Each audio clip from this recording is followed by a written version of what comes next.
The 99 Indy champ has 2 poles, back-to-back wins, 1 second, 1 fifth. He's led 358 laps, or 44% of the laps run this season. The quiet Swede wants to keep the momentum rolling.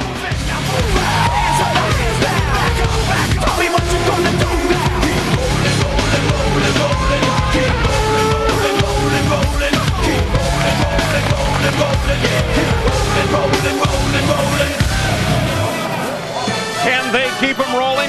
For these men, it's a pivotal day. The first road race since April, and the start of 6 races in 7 weeks. A test of stamina for all. ABC Sports is live from beautiful Belle Isle in the Detroit River, Detroit, Michigan, for the CART Grand Prix of Detroit. Happy Father's Day, I'm Paul Page, and let me tell you, Kenny Breck is hot. He won his first Champ Car race. Then he won again. Now he's looking for 3 in a row. And he is the current points leader. But then again, he has never won in a Champ Car on a road course. The last time, in fact, that he won on a road course was in 1996 in Formula 3000. The good news is he has won here on Belle Isle in a Barber Dodge car, 1993. For Helio Castroneves, the momentum from his victory at the Indy 500 was derailed with a first lap crash, the last event a couple of weeks ago in Milwaukee. But if he's to get that momentum back, why not at the track where he first climbed a fence as a CART winner a year ago, right here at Belle Isle? Well, Helio Castroneves is going to pace this field from the pole position today. He's got the rookie driver Bruno Junqueira right alongside, and it's absolutely imperative for Castroneves that there be no repeat of that mistake at Milwaukee. It would be devastating to his championship hopes as he chases points leader Kenny Breck. After consecutive first lap crashes both in Japan and Milwaukee, certainly Cristiano D'Amata needs to bounce back here today. But qualifying did not go the way that he and the team had hoped. He will start today in 17th position. Consider, no one has ever won this race if they did not start in the top 10.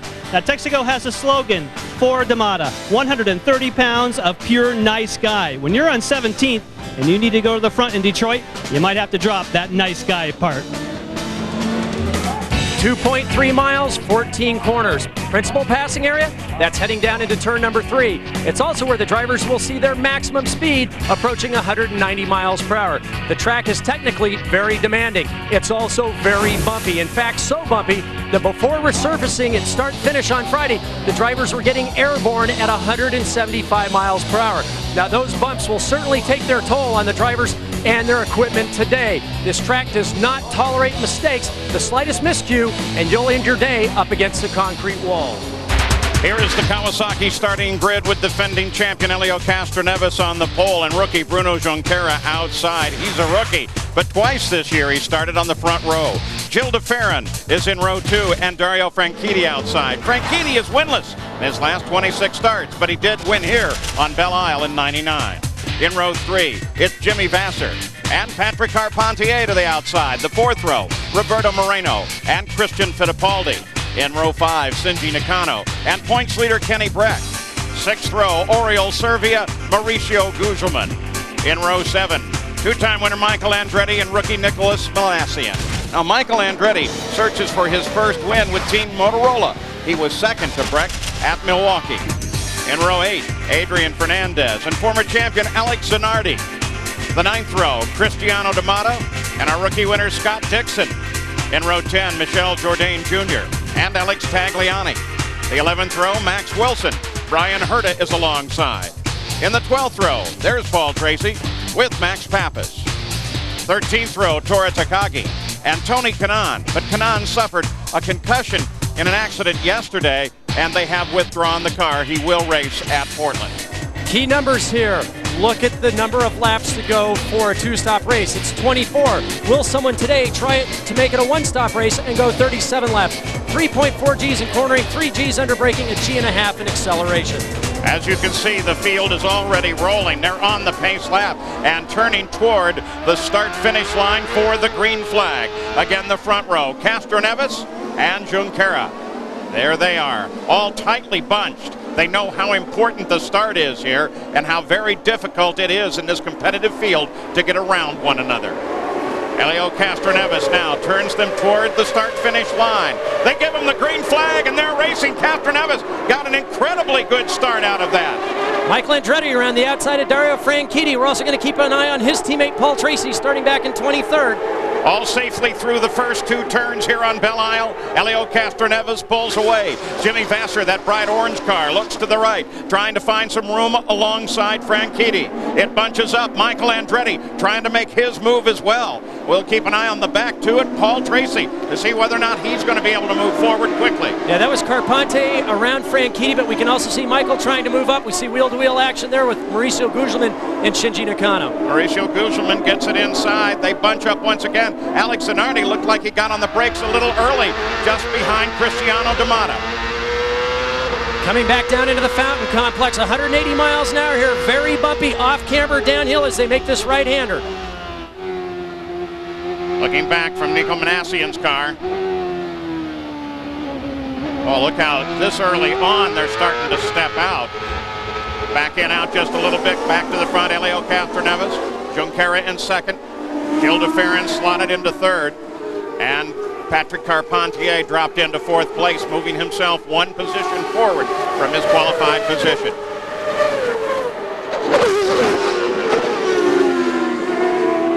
Up over the rise here in turn 2. We'll see as these cars burn fuel and use tires. You'll see them starting to get sideways. Now the fastest section of the track, approaching 190 miles per hour. You see Castroneves defending the inside. Bruno going back to the outside, looking for the traditional line. Scheduled distance here today around the 2.3 mile circuit, 72 laps. On board now, Bruno Junqueira from second place. Watch how his head's tossed on this bumpy circuit. Watch the transitions from asphalt to concrete, back to asphalt. Watch the bumps on the exit here.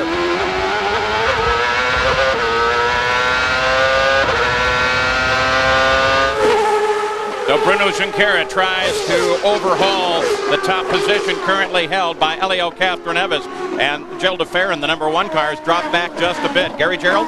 There was concern after Bruno Junqueira in the rookie test on Wednesday at Mid-Ohio somehow tweaked or aggravated an injury in his back, and the team was very concerned yesterday, and he was complaining about difficulty not feeling comfortable in the cockpit. However, he did get medical treatment and medication earlier today. The team told us right before the command to start engines that he was walking much more fluidly, looking much better, feeling much more comfortable as he settles in at race pace and stalks Castroneves. On Thursday night, Bruno Junqueira was actually complaining about that pain, and he said he felt it came from his use of the Hans device, that new safety system that they wear around their helmet and shoulders at some events that will become mandatory at the time of the Mid-Ohio Sports Car Course event for all races. And he said it caused a pain for him, a stiffness in his back, and he was very uncomfortable with it. The Hans device isn't fitted perfectly around your shoulders. Tracy looking down the inside of Zanardi here. Can't get her done there. If it's not fitted exactly how he's coming back, now we've got Jourdain trying to take advantage down the inside of Tracy. Yeah, Jourdain does grab Tracy. That team, by the way, celebrating their 200th start in the series. Tracy lost some momentum trying to go down the inside of Zanardi. Jourdain hung back, got a great exit coming off the third corner. Used that to his advantage to pull off a pass going down to the inside of the following corner. Sure looks like Tracy may be in trouble because he's got Max Wilson now climbing all over the back of him and really has not come forward at all. What about Bruno Junqueira, Jan Bikas? Well, Paul, before the start of the race, we talked about if you were Bruno Junqueira, what would you do? And I think the answer is you would push Castroneves as hard as you possibly could, because the Toyota folks know that Honda has been in some trouble with this new configuration on fuel economy. If Honda is allowed to dictate the pace of the race, therefore they have a very strong chance of winning this. However, if Toyota can really push Castroneves and make him use more fuel than he wants to, they can stay out longer, take an advantage, drives 3, 2, 3 super fast laps when Castroneves pits, and that could be the difference. Going back to third place now, there's Gil de Ferran, Patrick Carpentier just behind him, Jimmy Vasser, and Franchitti back behind them. Beautiful day here. On Friday, it was incredibly hot. Oh! And Jourdain Jr. and Zanardi into the barrier. Both of them appear to be all right. Both of them moving in the cockpit. Yeah, it looks like down in that principal passing area, heading down into turn 3. We've seen cars off here during the course of the weekend. We'll have to see and take a look at exactly what happened, but I can almost tell you for sure. We had one driver trying to get down the inside of the other. We'll take a look at it now, see what happened. Brought out the full course caution and the pace car. Fastest part of the circuit, 190 miles an hour. Jourdain looks down the inside, almost side by side, not quite. Zanardi takes the line. Classic racing incident. Jourdain didn't quite have the corner. Zanardi wasn't going to give it to him. Right rear to left front, both into the tire barriers. And because it is a principal passing area, as we watch Alex Zanardi climb clear of his car, that little area has bitten more than its share of race cars this weekend. It's Castroneves, Junqueira, De Veren, Honda, Toyota, Honda. Ford sits back and forth in the hands of Patrick Carpentier.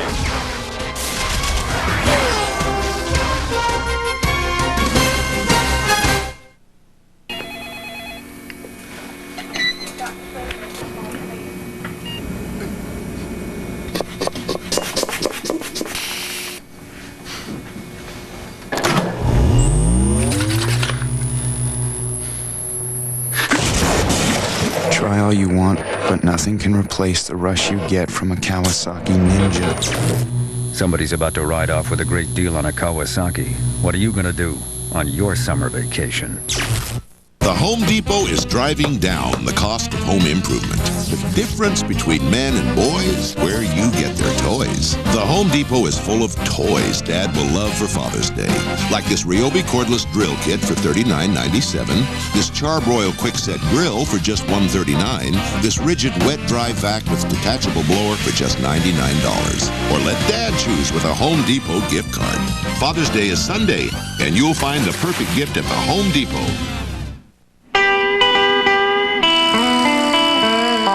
Well, it's that time of year again, and you're stuck in the heat watching the mercury rise. Want to make sure that doesn't happen to your summer? Get you and your friends entered to win really cool Miller Time trips like these in our Miller Lite Get the Goods Summertime promotion. Pick up your Miller Lite Get the Goods entry card wherever you see this display. What are you looking at?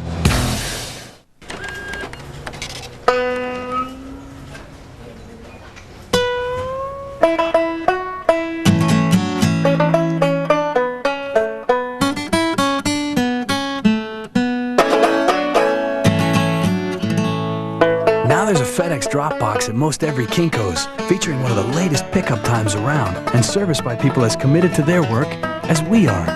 Kinko's, we're doing more.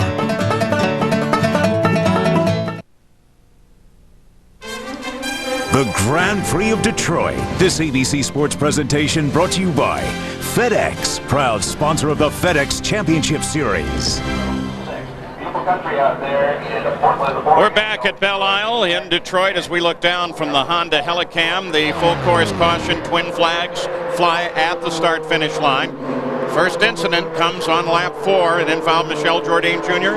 and Alex Zanardi. There goes Alex walking that very long walk back to his pits. This is what caused this full course caution. Jourdain trying to get a run down the inside of Zanardi going into turn 3. Doesn't quite have the pass made. Zanardi takes the line. They make contact into the tire wall. Both of those drivers did climb out of their cars, though they are okay. A lot of news going on at every event weekend in the CART FedEx Championship Series. Tuesday at a test at Michigan, CART provided a new pop-off valve to all 3 engine manufacturers. Now, on Wednesday, it was also available at the Mid-Ohio Rookie Test, which was attended only by Toyota. But its use was not mandated until Friday morning here on Belle Isle. The valve sits 3/4 of an inch higher on the plenum. Honda and Ford were both very upset. Honda boycotted the first practice session. Ford stood down most of that same session. CART's new rule brought out some widely differing reactions. Paul, let me tell you about the physical changes that CART did make to the valves themselves. Now, you've seen the valves on the back of the car. Of course, this would be the orientation. If we turn it upside down and look to see what in fact protrudes into the plenum you talked about, which is effectively the inlet chamber, this is the sensor. In other words, this senses how much pressure there is in that plenum, and this valve opens at 37 inches of boost. Now you can notice it does protrude into the plenum somewhat. Now what people were talking about, the allegations between the manufacturers were that they were taking high velocity air and running it across this. It's Bernoulli's principle all the way back from 1783 that a high-velocity jet stream here can lower the pressure and effectively make the valve think there's a lower pressure than what there is. So what does CART do? They say, well, let's extend the housing so, in fact, the sensor does no longer sit into the airstream. Therefore, if, in fact, they have high-velocity air and they're cheating the valve, this will take that away. Now, there was not necessarily disagreement in using this, but there certainly was a firestorm as to did they have enough time to adequately test it. Well, and Honda did file a protest. It was disallowed. They now say they may appeal, and they may, in fact, protest the outcome of this race. It's obviously a story. It's going to go on for a while. First of all, let's explain. The plenum is the box that sits on top of the engine where the turbo feeds pressurized air. It's mixed with fuel to give these engines such tremendous horsepower. That valve releases any excess pressure over 37 inches to try to control the power output of these motors. Now, we should point out that all three engine manufacturers have to submit those plenums to CART for approval before they're used in competition. Ford and Honda have figured out a way to accelerate that air, as Jan said, past the plenum, to use the rules to their advantage. So there are no surprises here. The big issue is not this change, but how it was implemented. Honda and Ford say they had no idea that it was going to be used this weekend. They didn't have a chance to test it on a road course like Toyota did at Mid-Ohio. And as Jan said earlier, Honda and Ford have no idea what sort of fuel mileage they're going to get during this race, since they have not been able to do long runs on a road course. That is the big controversy. With 1 lap to go back to green, Max Pappas goes into the pits. Paul Tracy also stopped at the beginning of this yellow flag session. So did Dixon, Herta, and Takagi. They have all stopped now along with Max Pappas. Well, our first Toyota Spotlight of the day, we want to take a look at one of the great drivers in the series.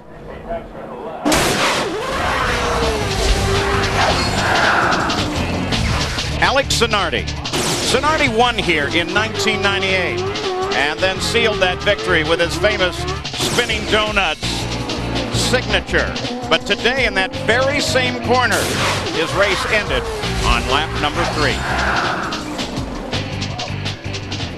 They circulate behind the pace car, 6 laps of the 72 in the record book. Half of those run in formation behind the pace car. Here's the way they are now. And once again, we'll be focusing up on the activities of Paul Tracy, well at the back of the field, who has tried desperately to save his tires, but he's had a problem with that because throughout the weekend he's had 3 different incidents with the wall. He's had 3 different accidents. He's brushed the wall. On top of that, a few more times. As you said, the Hondas did not participate Friday morning in that session. They saved a couple sets of tires, but he's used them. He's struggled all weekend long to find speed. Gary Gerould, what's the problem? Well, Paul Tracy has just had one of those wild weekends, you know. The 3 incidents starting on Friday and then 2 during qualifying yesterday left him without tires this morning in the warm-up. We were watching to see if he was making bonsai runs. Well, he got the fresh rubber. They elected to gamble, and that's one of the few things that you can do from a strategic standpoint from the back of the pack. First yellow, get in, top off with fuel. Maybe it'll pay a dividend later on when everybody else has to pit, and you can get some track position. So it's purely rolling the dice right now for Paul Tracy. Of course, he's got to keep it off the concrete. That's been the big problem this weekend. Already, Castroneves picks the pace up. Lap 8 begins, and we are back to racing on Belle Isle. And again, it's a great start for Castroneves. Junqueira slots into second, followed by DeFerrin, Carpentier, and Dario Franchitti. See the back of those cars step out coming off the second corner? That's what happens with 900 horsepower in 4th gear and that big rise. That's going to be a factor before this day's over. We've seen some big crashes there in the past. Bit of a separation. Back to Jimmy Vasser, then Fittipaldi, and then Vasser's teammate Moreno.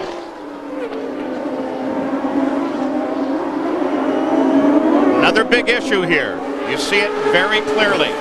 The changing surfaces of Belle Isle. We spoke earlier about Bruno's discomfort with the Hans device, the fact that it was not separating the load evenly, supplying the load evenly across his trapezius and his shoulders, creating problems.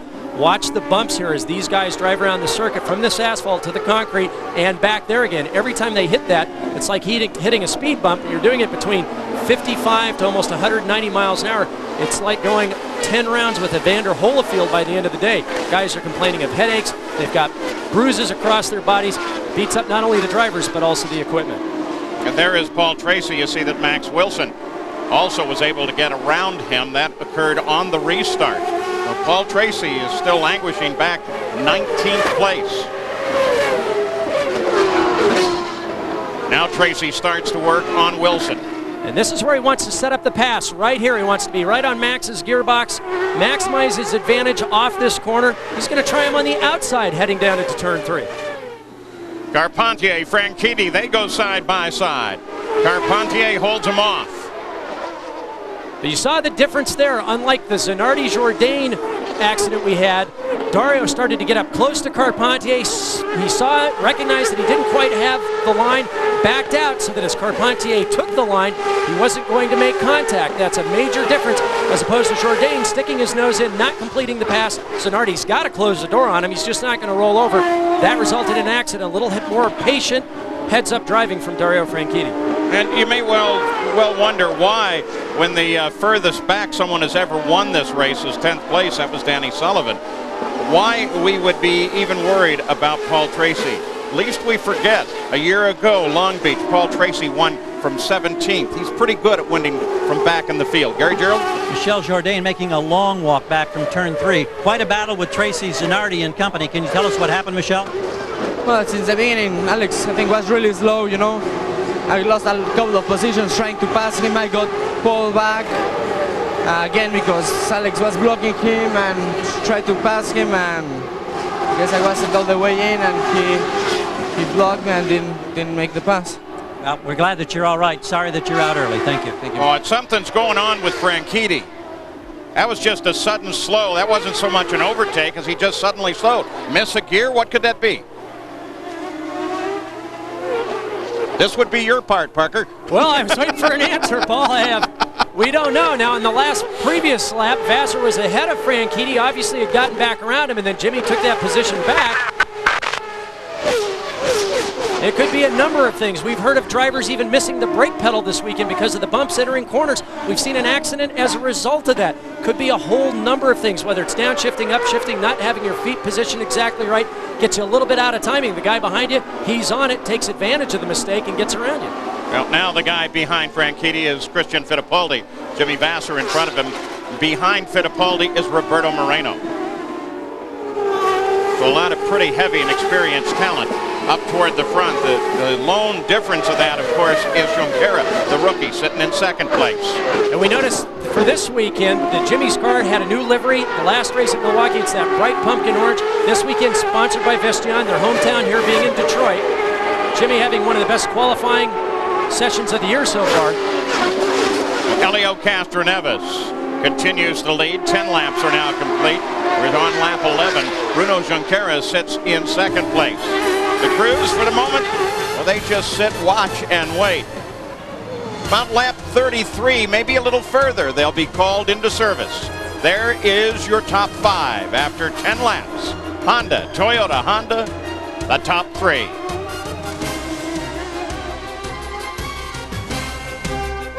Action earlier in the run here at Detroit.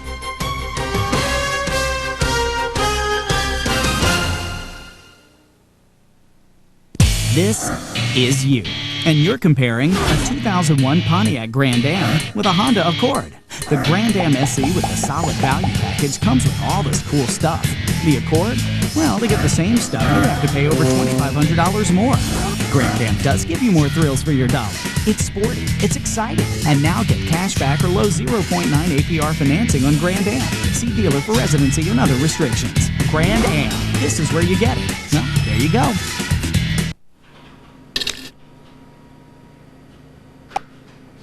We're out of decaf.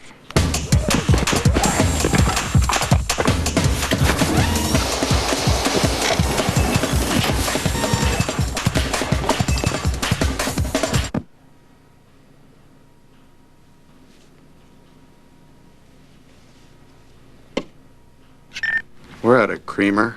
Nextel, how business and racing get done. You could say racing is our life, but when you really get down to it, safety is our life. Literally. One of the more important pieces of safety equipment is the tires. So it's really important to take great care of your tires. To inflate and rotate, keep them performing safely. That's why Firestone put together a free brochure on proper tire maintenance. Because safety is always the most important thing.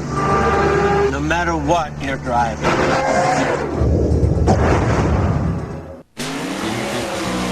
From the quarter mile at St. Louis to the third turn at Talladega to the pits of Laguna Seca. Wherever innovation is the margin between win and lose, the pros reach for the same tools you do. Craftsman, the official tools of CART, NHRA, and NASCAR.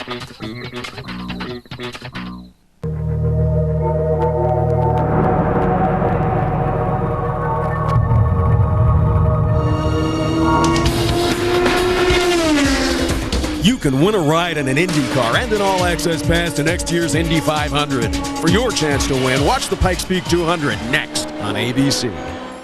If you think this is just another game show, you don't know Jack! Host Paul Rubens is out of his mind. The Jack Attack begins ABC Wednesday, 8/7 Central. Well, next weekend, Tiger Woods heads a spectacular field of the PGA Tour's best. The Buick Classic, live from Westchester, New York. Coverage begins Saturday at 3 Eastern on ABC. Well, welcome back to Belle Isle. Paul Page with Parker Johnstone. Helio Castroneves is still leading. In fact, only one difference since we left you. Paul Tracy was able to get around Max Wilson for 18th place. So Tracy now trying very carefully to work his way forward. And then Dario Franchitti, his teammate. Gary Jarrett, what happened there? Well, we checked with the crew. They said that they missed a radio transmission. He was on the back part of the course. Then they determined that they had what they call a voltage spike, and everything shut down. But it was only temporary, came right back on. So he's in 6th position. He's trying to hold on Christian Fittipaldi, and Fittipaldi's crew is telling him, use that overtake button if necessary. Pounce on him if you get the chance. Well, Christian Fittipaldi set up just behind him. It seems more like Franchitti is working a little harder on Vassar now. Well, they are, and with that early yellow, that's going to extend their fuel window. Once again, remember, we've got this fuel battle of the unknown. The Hondas and the Fords have not made long-distance runs on a road course. Christian Fittipaldi, of course, with the Toyota, having an advantage, maybe, possibly, with extended fuel range. And then what about Kenny Breck? He's won the last two. He is the points leader right now. Well, Breck is a little further back in this field than I think he would like to be. If you look up there through the order, there is Kenny Breck, back behind Roberto Moreno, currently running in 9th and being worked on pretty hard by Oriol Servia.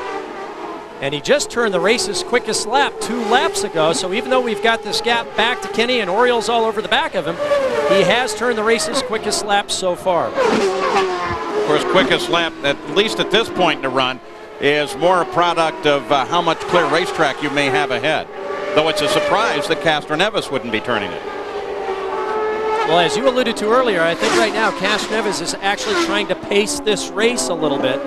The thing that is surprising is that Kenny Breck hasn't closed up the gap to Roberto Moreno, who's currently about 2.3 seconds ahead of him.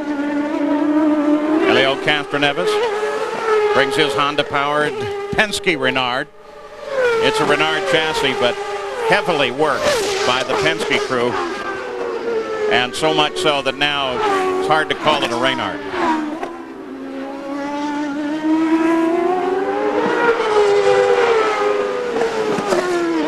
Oh, look at that beautiful corner.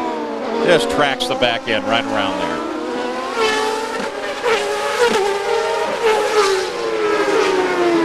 Jimmy Vassar driving for Pat Patrick, 5th place right now, behind Carpentier, Jan Vikas. Paul, you mentioned about Vassar possibly slipping back somewhat. I checked with the team. They said, no, Jimmy is doing what he does best, and that is saving fuel while keeping the speed up. He has found with the Toyota power plant that the trick is to not feather the throttle through the corners, not to stab it. That effectively through the middle of the corner you kind of coast somewhat, and he has found that he can pick up extra fuel economy. Well, what does that mean? It means that possibly he could stay out one more lap than the people he's racing with. That can be a big advantage. Yeah, but Parker Johnstone, Jimmy Vassar has been turning some pretty quick laps. In fact, on that last lap, he turned the fastest race lap, eclipsing Kenny Breck. So here he is with Franchitti over the back of him, and yet he's just turned the quickest lap. I'm surprised he hasn't closed up the gap a little bit on Carpentier. All these guys running within 1/10 of a second or so of each other. Sunshine shines down on every inch of the track here.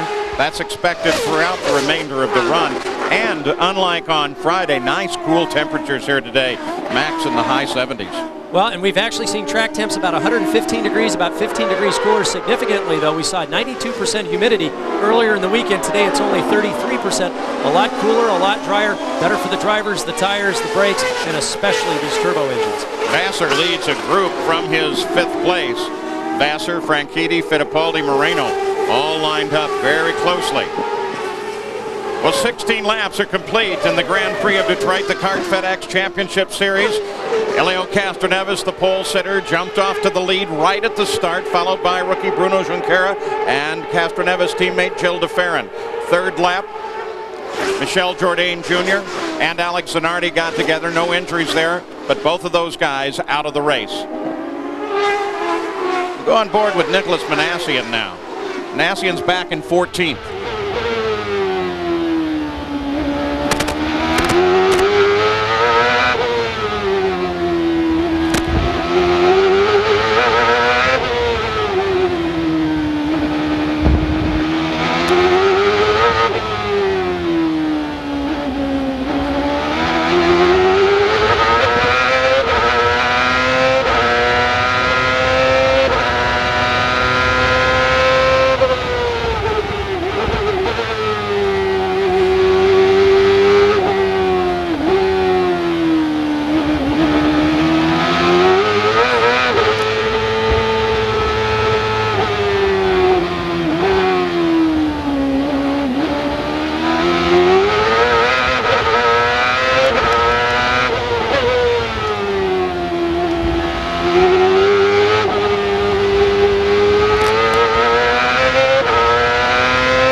Well, it's pretty picturesque, but it is very fast, and those walls are right there ready to nip at you at any time. Helio Castroneves, Bruno Junqueira, Gilles de Ferran, Honda, Toyota Honda, the top 3. The first Ford sits in 4th, Patrick Carpentier, and then Jimmy Vassar in that group that is battling so closely together. We'll be back after this message and a word from our ABC stations. You know, a chief executive is only as effective as the people around him. And so tonight, I see this as an honor for all our people. Their intelligence, professionalism, and their poise.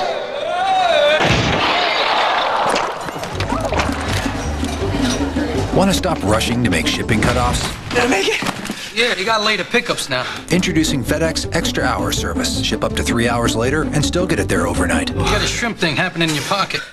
This is about guts, instinct, and knowing the slugging percentage of a career platoon player with a knack for clutch dingers. ESPN Fantasy Baseball. Sign up today at ESPN.com. What are we gonna put on the air? This is like all the president's men. You can't tell anyone. We don't have enough proof. How'd you find me? Why not just ambush me during the interview? Without trust, there's nothing. And all new The Beast, Wednesday at 10/9 Central on ABC. Hi, I'm Mike Bloomberg. Career politicians ask special interests for money to fund their own campaigns. Our city even gives them tax dollars to get a new job. That's just the way the system works.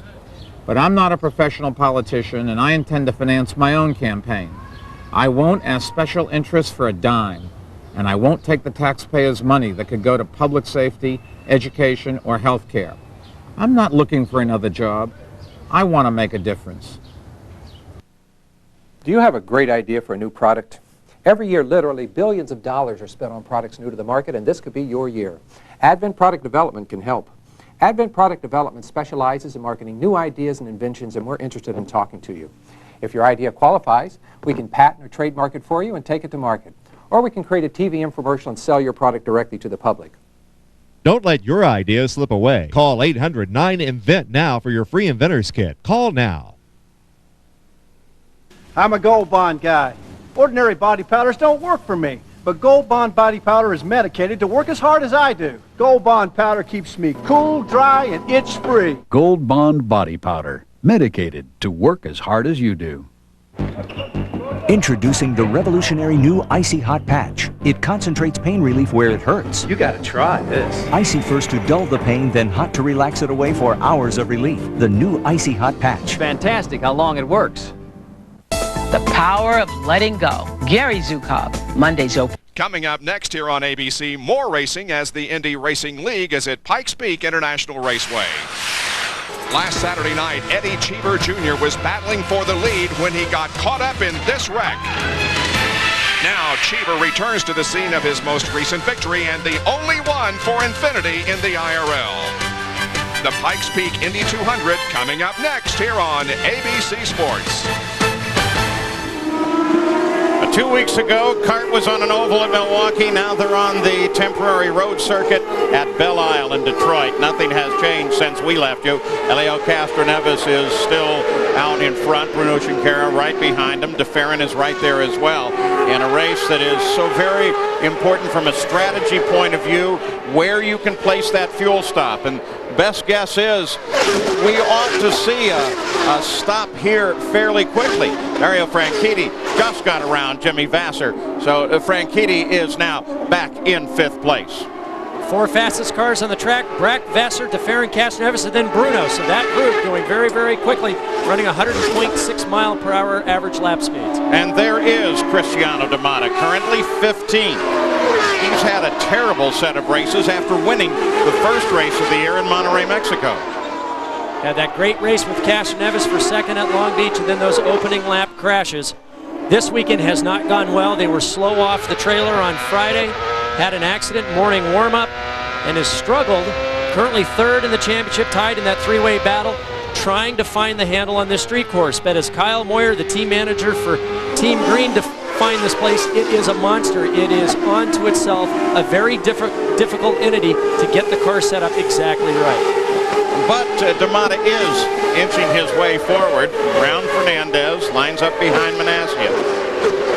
Well, this is a tight battle at the front. And Patrick Carpente in particular, Paul, looks like he is probably one of the quickest of this lead group.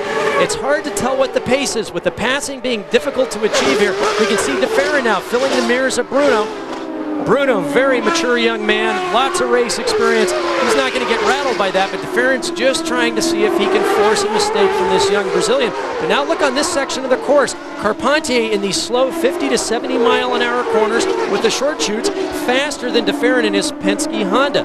They get onto the longer, faster sweeping corner sections of the course, and you'll see DeFerrin start to pull a little bit away from Carpentier, like this upcoming corner into the Fountain Complex. Well, Carpentier is right there. And when we talk about the tightness of the battle, it may not look all that tight, but it truly is. I mean, someone just has to, as has already happened this weekend, have a foot slip off of that throttle during the lateral G's of one of these corners, and boom, everybody's past you. Whoa, Carpentier almost loses the back end under a lot of pressure now from Dario Franchitti. And we can see Carpentier checking from left to right. You can see him there looking in his mirrors. Remember, Franchitti led a 1-2 finish at Team Green here in '99. He's very comfortable around this Detroit circuit. He loves street courses. And we'll see if he can close back up now. The crucial section for passing is right here. He's got to get a great exit, pressuring Carpentier. He doesn't quite have enough closure in order to do it. We'll see how defensive Carpentier is. You can see him driving down the middle of the road. He's not going to leave the door open for Dario this lap. And again, this battle, which is for 4th, closes on 3rd place Gil DeFerrin, the defending series champion. And what's happened is DeFerrin's now fallen back from putting pressure on Bruno, but now he's not worrying so much about Carpentier, because Carpentier's dropped back about a car length as he worries about Franchitti. It's much easier to chase than to be chased. There, in fact, is the problem, because while you're busy trying to catch the guy in front of you, somebody's always knocking on your back door. Jan Beekes, Alex Zanardi is back in the pits. Yes, he is. We tracked him down back at the motorhome area. And Alex, I know this has been a tough year for you. What happened at the end of the back straightaway there? Well, I drove a few laps. I knew with the car I was driving today I was not going to get live TV at the end of it, so I decided to have a crash so I could send my best wishes to Tony Kanaan and get live TV this way, although it's not a very nice way to end up talking to the TV.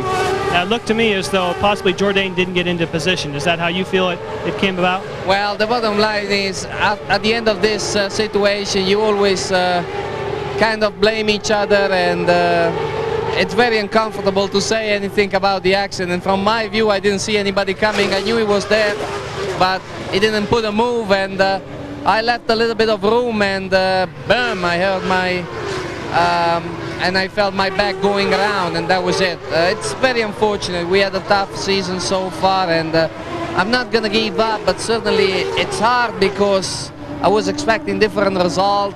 And more than that, more than the accident, is really the fact that we were nowhere at the beginning of the race in terms of competitiveness. So we just have to get all together and work very hard and try to find out what was wrong with the car all weekend long, that we couldn't place it up higher. Thank you, Alex. And again, thanks for your enthusiasm and your good spirit. Yeah, that enthusiasm is why it's so good to see Alex Zanardi back in the series. Well, Helio Castroneves is just driving steadily ahead in front of everybody else. That's the view of downtown Detroit and the Renaissance Center from Belle Isle. And there is your lineup. The CART FedEx Championship Series, the Grand Prix of Detroit.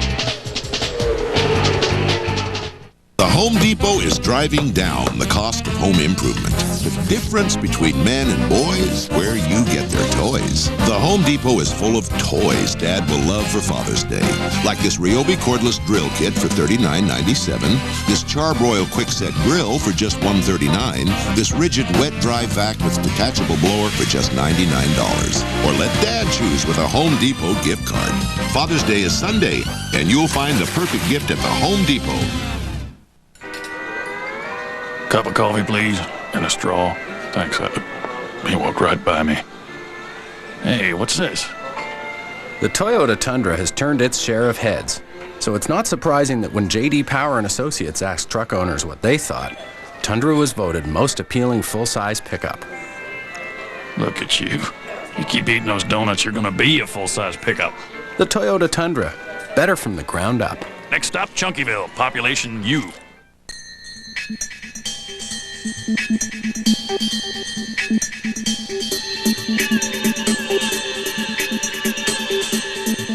This is how a single second of your weekend feels on a 155 horsepower XLT 1200 Wave Runner from Yamaha.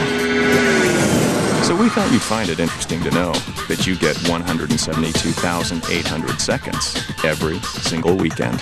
Yamaha, the most popular boat on the water. There you are. I see you. So tall, so beautiful, so sexy, so curvaceous. I know what you want. You want a kiss, don't you? A hard, sexy, dangerous kiss. Yeah, I know it's just a kiss. But not today, baby. Not today. Anna Nicole Smith. Did she marry him for love or money? Think you've heard it all? Wait until you hear what her jury has to say. 2020 Downtown, Monday.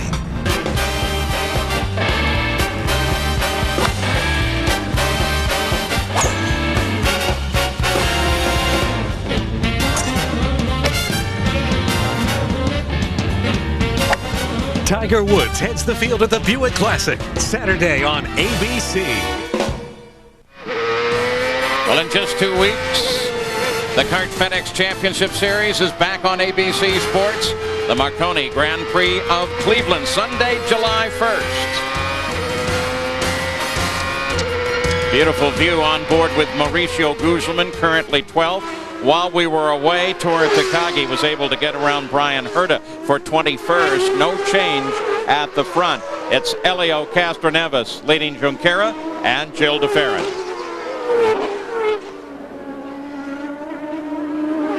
And in our Toyota Spotlight, we want to take a look at Helio Castroneves, who started third in Detroit last season and then went on to lead the final 24 laps of the race to score his first career victory.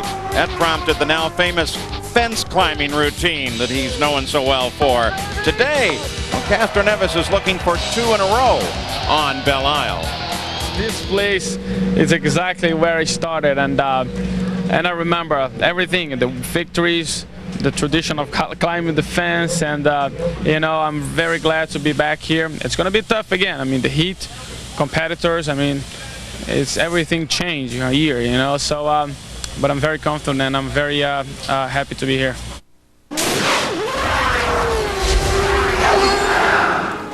Well, as Helio Castroneves continues his lead, Kenny Brack, out of 9th position, has turned on to the pit road. Gary.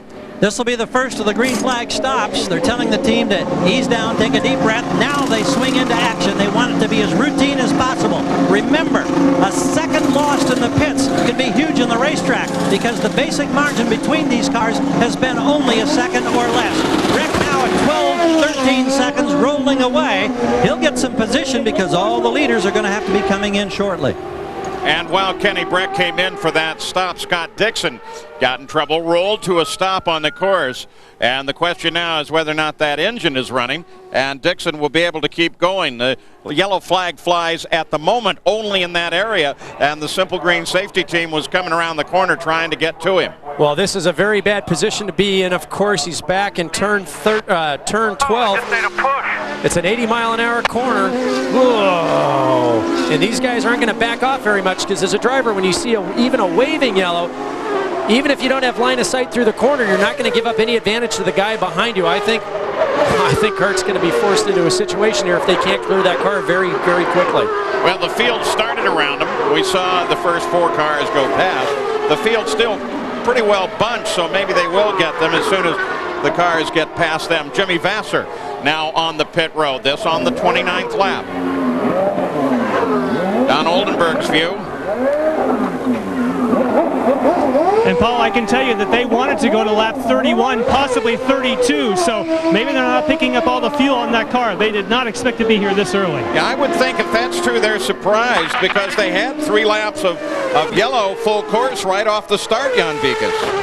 Yeah, but I had checked with them after the yellow, and they had said they projected that it'd be on pit road 31, 32. So what that means is the pickup is not picking up all the fuel that they want. Very surprising to see Kenny Brack and Jimmy Vasser, 2 of the guys who get the best mileage in the business, in. Now, Jimmy Vasser obviously having a fuel pickup problem, but Kenny Brack, very interesting to be in that early. Well, the safety team is out, and look at the advantage that Castroneves has picked up. Dixon, they were able to get him refired, is our report, but look at that hole between first place Castroneves and second place Junqueira. And look at DeFerrin all over the back end of Junqueira. Castroneves hit the safety truck exactly right, was able to pass him on the short chute. The other guys got held up just coming off the corner, and here comes DeFerrin looking down the outside, but he's going back to the inside. Back to the inside, right-hander ahead. DeFerrin is kept back. First of a straightaway here, back to the right again. DeFerrin just trying to force a mistake. Whoa, you could see the back end step out as Junqueira got on the throttle there. I'm sure DeFerrin knows if he can force a mistake, he'll take it. Otherwise, he's going to try to rely on the Penske team to beat the Chip Ganassi team on the round of pit stops that will be coming up very soon for both of these drivers. And once again, you saw that Tryon effect because DeFerrin working so hard on Junqueira. And here came Carpentier closing back on the back end of DeFerrin. Show you how fate plays in these races. On that last lap, Castroneves pulled out a 4.2 second advantage thanks to the kart safety truck. It was great that they didn't have to go to full course yellow, but at the same time, it gave Castroneves a huge advantage. And all of these cars averaging about 107 miles an hour. Here comes DeFerrin. He has passed Junqueira, and for the first time today, second place changes, and Penske runs 1-2. And look at that, Junqueira lost more. What's going on there with Fittipaldi down to the inside? Somebody must have dropped it big time. So Christian peeled off for the pit, and at the same time, Junqueira lost big time ground. Here comes Roberto Moreno working on him. And he's got him. Tires, maybe? You know, it's very strange because when someone falls off... This is Fittipaldi coming back out of his stop. If he had a fuel pickup problem or some other malady, you would think that he would have gone right for the pits. He had the pit entry available to him, but he stayed out on the racetrack. Obviously, it's working. It's just not working well. I don't know if he got offline picked up a lot of garbage on the tires. It usually takes 2-3 laps to clean them back up, and that's what we're seeing in everybody else. Just like chumming the waters, the Sharks are attacking here. It dropped him all the way down to 6th place, with Servia and Michael Andretti now beginning to charge on him. Jan Bikus, you have any idea what's going on here? Well, you can hear the radio communications. They are not sure. In fact, the communications that have been coming from Juncara's car seem somewhat garbled. This is a very difficult racetrack to keep your radio communications up. The team flatly does not know, but they want him now to come on pit road to get fuel just in case. And Servia, all 3 of them go for the pits. Whoa, that was close. So Junqueira is now going to lead Servia and Andretti into the pits. Okay, nice and easy. Jan Bikus. Nice and easy. Slow down, slow down. And of course, now they're going to try and assess if there's any, to see if there's any problem with the car. No adjustments, just waiting for the fuel. Again, no word on that sudden slowing. About a 12-second stop. Not brilliant, but hopefully they can get some data from the car and find out what went wrong. Well, Michael's going to pick up a position on that stop. Pitted down at the far end. He comes out ahead of Servia. And there comes Cristiano D'Amata, and the Penske team have begun to lay out tires and tools ready for a stop by the leader. And 2nd place, Castroneves, number 3 in the lead. DeFerrin in 2nd place. 32nd lap. What's interesting to see here. Watch the speed limit, watch the speed limit. Helio Castroneves on the pit road now. Gary Gerould. Paul, we watch with the crew. We're waiting. Helio's in sight. He has the farthest pit down the line at pit out. That's sometimes a very distinct advantage. DeFerrin will be right behind him, a rivalry between the teams. DeFerrin's crew pulled the tires out of the way, so it's a clear ride for Helio. No changes on the wing configuration up front, just waiting for fuel. And now he rolls 13.1 on my clock, and behind him, DeFerrin is now serviced, waiting for the fuel. The number 1 car, the defending champion, is rolling. Here comes Dario Franchitti right behind him. Yes, and Dario had a 13-second pit stop. They added 1 turn of front wing. Otherwise, everything routine. And one of the advantages of putting your pit all the way down right at the pit exit, well, there are several. Look at the battle between teammates here. Vassar on the right, Moreno on the left. Vassar tries to work him. Besides being all the way down at the end and being able to hammer it right out of the pits because speed limit's not an issue, you also are well down past the start-finish line, so as you're coming in, almost always, you can retain your position in the scorebook for that lap. Absolutely, and the thing that's curious here, Paul, is we've seen the Toyotas get great mileage in the past with the rule change with that new pop-off valve for this weekend. The Hondas and the Ford's a little bit down on power, but as we've seen with the Hondas, they may be down on power. That's resulted maybe in less power output, but certainly much better fuel mileage. Castroneves, DeFerrin, Franchitti stretching the mileage to the very end. And as you said, with that pit position, now back in 1st, 2nd, 3rd. We'll see as this shakes out at the finish of all the pit stops. Right behind him, Paul Tracy. Paul Tracy, remember, in that first caution, made his stop, so he should be able to carry his car at least 3 laps further. Yeah, he's out of sequence. We'll see what sort of speeds he's turning relative to Castroneves, pacing off Castroneves. Paul obviously has been unhappy with his car, but the key interval is between Castroneves and DeFerrin. That's what we're looking for. Jan Bikus, Jimmy Vassar, currently 7th, battling with his teammate Roberto Moreno. Remember, we talked about that he might have a fuel pickup problem because he came onto pit road early. We found out that that was a Jim McGee strategy call. He thought that when Scott Dixon was stopped on course, they might get a full course caution. He gambled and pulled Jimmy Vassar in early just in case. There's no problem in that car picking up the fuel. Oh, Jim McGee, the team manager there, been around a long time, played a lot of those gambles. Most of them have worked out. Castroneves, Tracy in 2nd place. Tracy out of sequence on his stops. Carpentier still sits in 3rd. DeFerrin into 4th, and Dario Franchitti out in 5th place. Paul Tracy is now 29 laps away from his stop, so he should be due in sometime within the next 4 laps. But there they are. the top 5. And it's Honda, Ford, and then 2 more Hondas.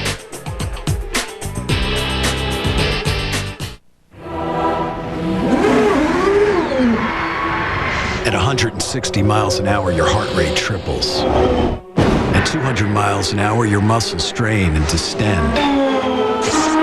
At 230 miles an hour, it's not uncommon for headaches to begin.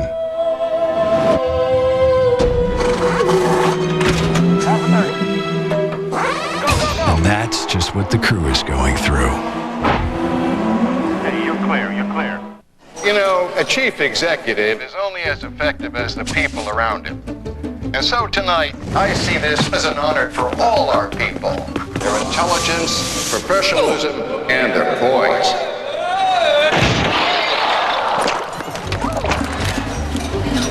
Want to stop rushing to make shipping cutoffs? Did I make it? Yeah, you got later pickups now. Introducing FedEx Extra Hour service. Ship up to 3 hours later and still get it there overnight. You got a shrimp thing happening in your pocket.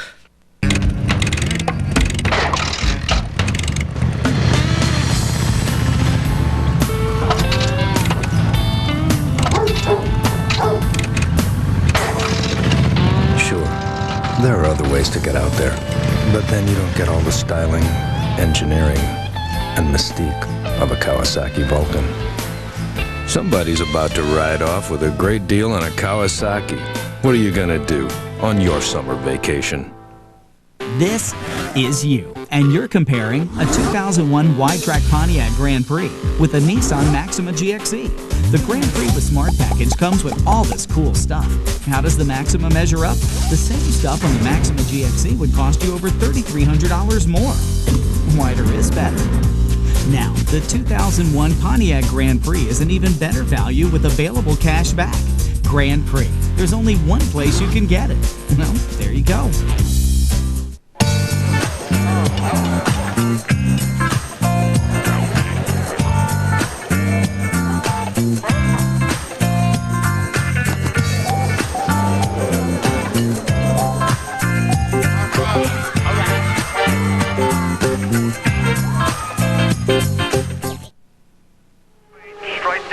Back at Belle Isle, Detroit, the Kart FedEx Championship Series, and Paul Tracy falls out of second place into the pits. As expected, he's able to carry the car just a little bit further, Gary. He brings it in right on the money, and the Team Cool Green team goes to work one more time.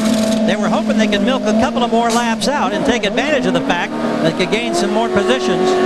Revs up at 12 seconds, 13 and a half as he rolls away. And in heading out, Paul Tracy will drop steadily down through the field. Patrick Carpentier picks up second place, and Gilles de Ferran will come into third. Tracy now brings her up to speed. There is Castroneves. And what about Carpentier? Carpentier in second. He's never won. He's been close twice, finishing second twice. Well, in fact, he's got no points for this year, and look how he has closed up the gap. He's one of the fastest cars on the track at 109.8 miles per hour. Max Wilson, apparently something wrong, and he just decided, well, you heard it. He gets the car off the course. Before that last round of pit stops, Castroneves had a 4.9-second gap. Went down to 1.45 after that round of pit stops. The team players guys doing an exceptional service for Carpentier. Carpentier in this last lap has now brought it down to 0.6 of a second. So Carpentier, the fastest guy on the track, he definitely not only wants to catch Castroneves, we're going to see some pretty aggressive driving from the Canadian, I think, to get around him, Paul, before very long. You see all those people trying to help Max Wilson get the car totally out of the way and back behind the wall. CART, of course, uses a great many volunteers to help run, especially on the road courses in a temporary circuit like the circuit on Belle Isle here. And many of their volunteers come from the Sports Car Club of America in their various regions in this area. Couldn't do it without them, and yet they come out and stand in the sun all weekend, or rain, as the case may be, and they do a great job. Max Wilson, go back and show you. Here's a little problem that he had, Parker. You see, coming into the corner under braking, you look at the right rear. Look how it's towed out. Obviously, he either brushed the wall earlier and it finally broke, did a fairly good job of keeping it off the wall, at least for that incident. We don't know what led up to it, but obviously a piece broken in the right rear suspension. Guys, this team really was hoping for better fortune this week. Remember now, they've moved up in terms of their power plant, and even though it's a year-old power plant, they've got that Ford power under there, and Larry Blair has stepped in to join Frank Arciero and company, and they've made some restructuring in the team. Bob Sproul now a part of it, and this young talented driver was hoping he could get in a whole afternoon today at Detroit. It was especially good to see Larry Blair with a giant smile on his face, now part of the team up on the scoring stand. Well, as the 39th lap is underway in the Kart FedEx Championship Series on Belle Isle in Detroit, it has been an interesting day. It started with Helio Castroneves on the pole, and these were the stories that everyone was looking for. Well, Helio Castroneves is certainly looking to do solidly here at the site of his very first win a year ago, the first time he climbed the fence. D'Amata, well, he's still struggling, sitting down in 11th. Franchitti is up in 4th place, and Kenny Breck is kind of caught midfield as well. Brian Herta, who also stopped quite late, is making his second stop, but this should be routine, yeah? Yeah, he is out of sequence. That's pretty typical for the timing we've seen. No changes, about 13 seconds. And being out of sequence today, if you don't have cautions, doesn't do you much. But if you get lucky and catch a caution at the right time, you never know. And you got a glimpse, too, of Dixon's car as they tried to get it out of the pits. And it didn't really catch for him, and now they're trying to drag it back, and there's not a lot of hurry up in the team, so we'll keep an eye on Scott Dixon for you. Here is Helio Castroneves working now on the 40th lap of the run, 72 the scheduled distance. Little surprise, Carpente made up a lot of ground on Castroneves, and now it's leveled off 0.6 of a second interval between these two cars. I'm a little surprised. I thought Carpente was going to try to push right past him. Maybe he just wants to be close enough to take advantage of a mistake or traffic if they do catch some, so that he can slip by, for now, just pacing behind Castroneves. Helio Castroneves cannot be that easy to pass on a road course. None of these guys are, especially here. Of course, the officials have been taking a pretty hard look. Castroneves himself warned while in the lead at Long Beach, a race that he won in April. Several times, be very careful, don't block the guy behind you, but blocking can be such a subtle thing here. Here's Carpentier as he continues to work on Castroneves, and the nearest competition, 3rd place to Farron, is about 8.5 seconds back. Just off the edge of the course, the Lakes barges work the river that separates Detroit from Canada. We'll be back after this message and a word from our ABC stations.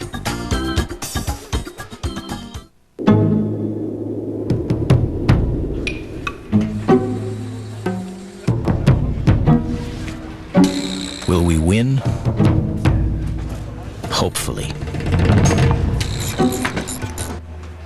Will we lose? Maybe. Will we learn? Definitely.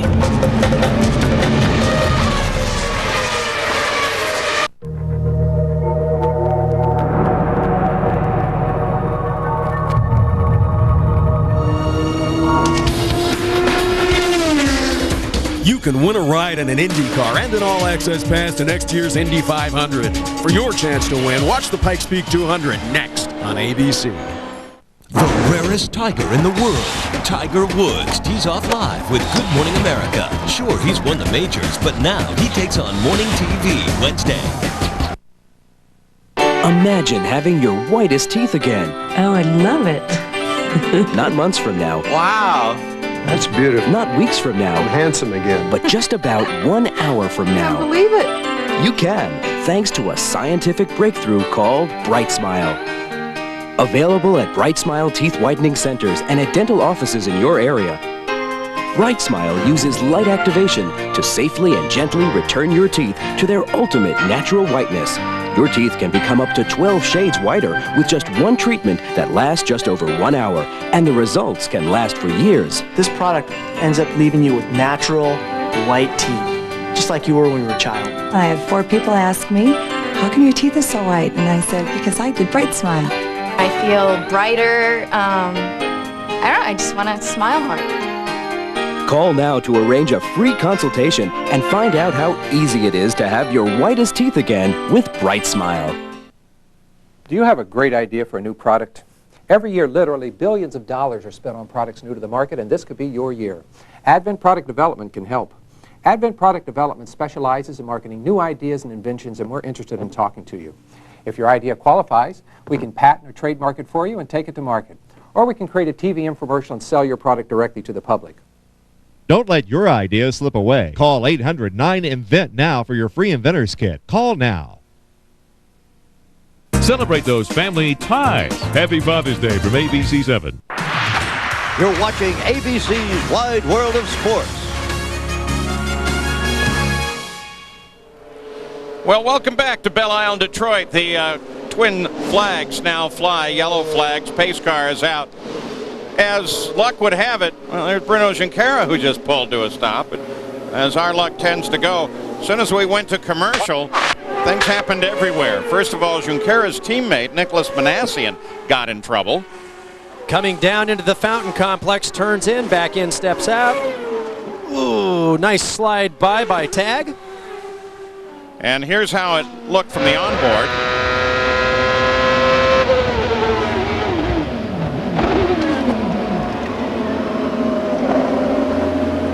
Well, then the car that was following him, Alex Tagliani, just a few corners later. Back in turn 12, wide and fast, hard up against the tires. Now, the good news is Tagliani is okay.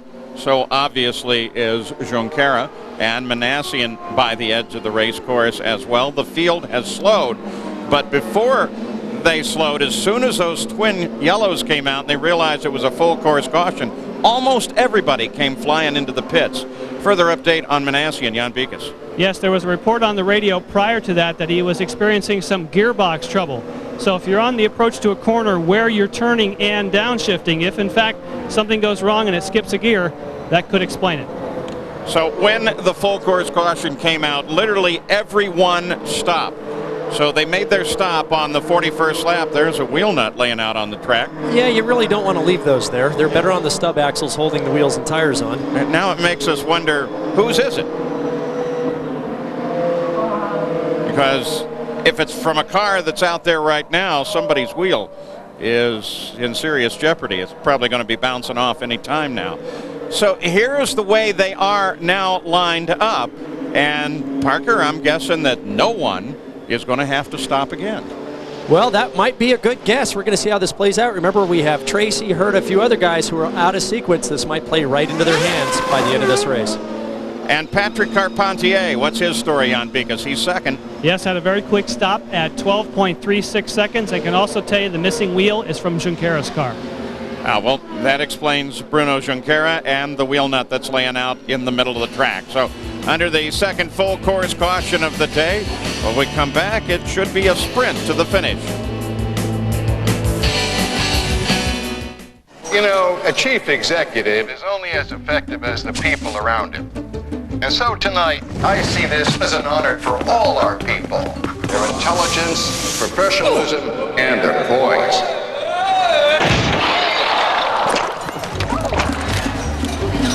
Want to stop rushing to make shipping cutoffs? Did I make it? Yeah, you got later pickups now. Introducing FedEx Extra Hour service. Ship up to 3 hours later and still get it there overnight. You got a shrimp thing happening in your pocket. I've been racing for 36 years. There's one thing that I've learned. Racing is all about trust. Trust in your crew, trust in your car. Most importantly, trust in your tires. We race on Firestone. They're committed to building quality tires. Because whether you're going over 200 miles per hour or just going home, it's all about trust. Circuit City makes it easy to find the perfect gift for Father's Day. And Dad's gift could be free when you play the Perfect Gift Giveaway. Get your free game card today at any participating Circuit City store for your chance to scratch it, match it, and win it. Hundreds of prizes are up for grabs, from big screen TVs and laptop computers to digital camcorders, Palm Pilots, MP3 players, and more. All when you scratch it, match it, and win it right now at Circuit City. My heroes don't catch touchdowns. They don't slam dunk. They don't hit home runs. They don't score goals. They don't give smackdowns. My heroes burn rubber.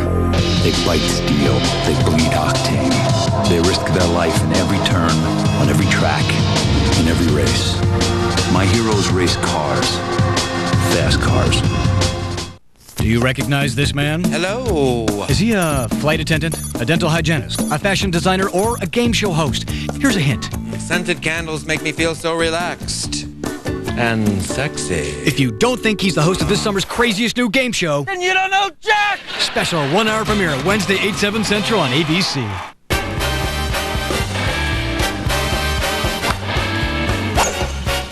Tiger Woods heads the field at the Buick Classic Saturday on ABC. This Wide World of Sports update brought to you by Mobile One. Nothing outperforms Mobile One. Well, this Wide World of Sports mobile updates focuses the NHRA Pontiac Excitement Nationals from Columbus, Ohio. Top fuel points leader Kenny Bernstein grabbed his 6th #1 qualifying effort of the season, blazing the quarter mile in 4.659.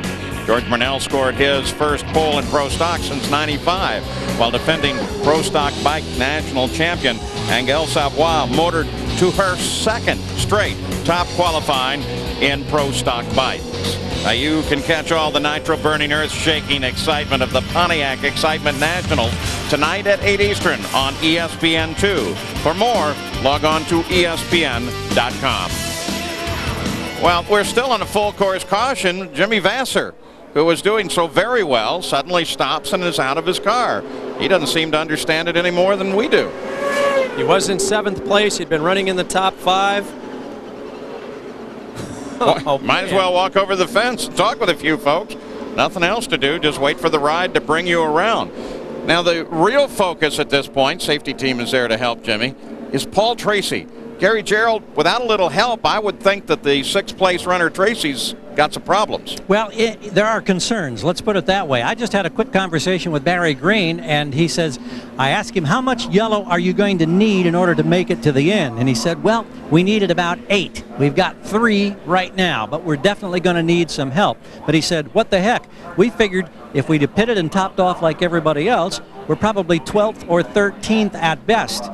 Points pay down to the 12th position, and that's only 1 point. So he said, we decided we're going to be a little more aggressive. And he said, we're just taking the more aggressive line, and we're hoping that maybe we'll get some good fortune, and maybe he can end up a whole lot better. Right now he's in 6th, and remember, he started this day 23rd. Well, it's also not like they have a lot of choice. That's really probably the only thing that they can do to try to get up into the points, or, in fact, in the lead. Still under the full course caution.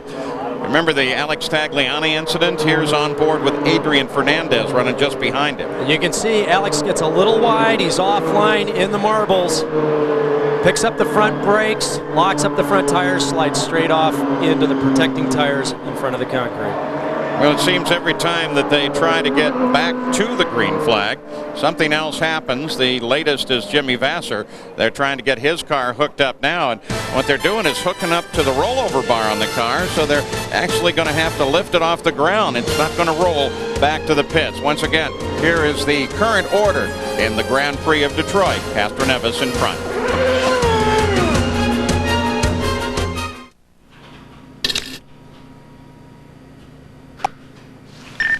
We're out of decaf.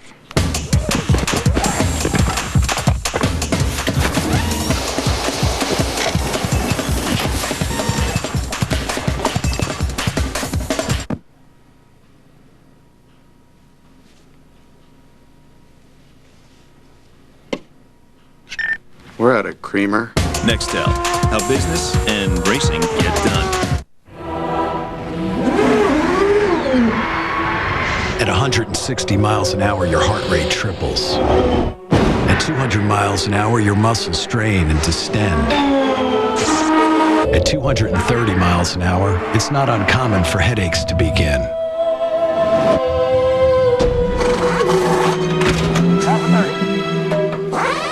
And that's just what the crew is going through. Hey, you're clear, you're clear. Are you ready to ask your doctor about Viagra? I'm ready. Ready as anybody can be.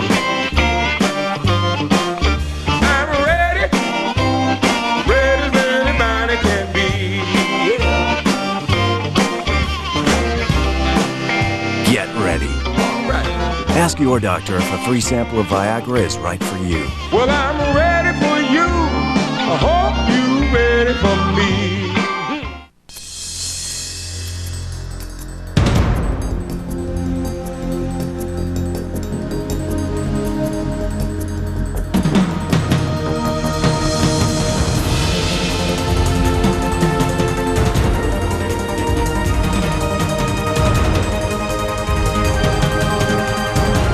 The 2002 Ford Explorer, reborn.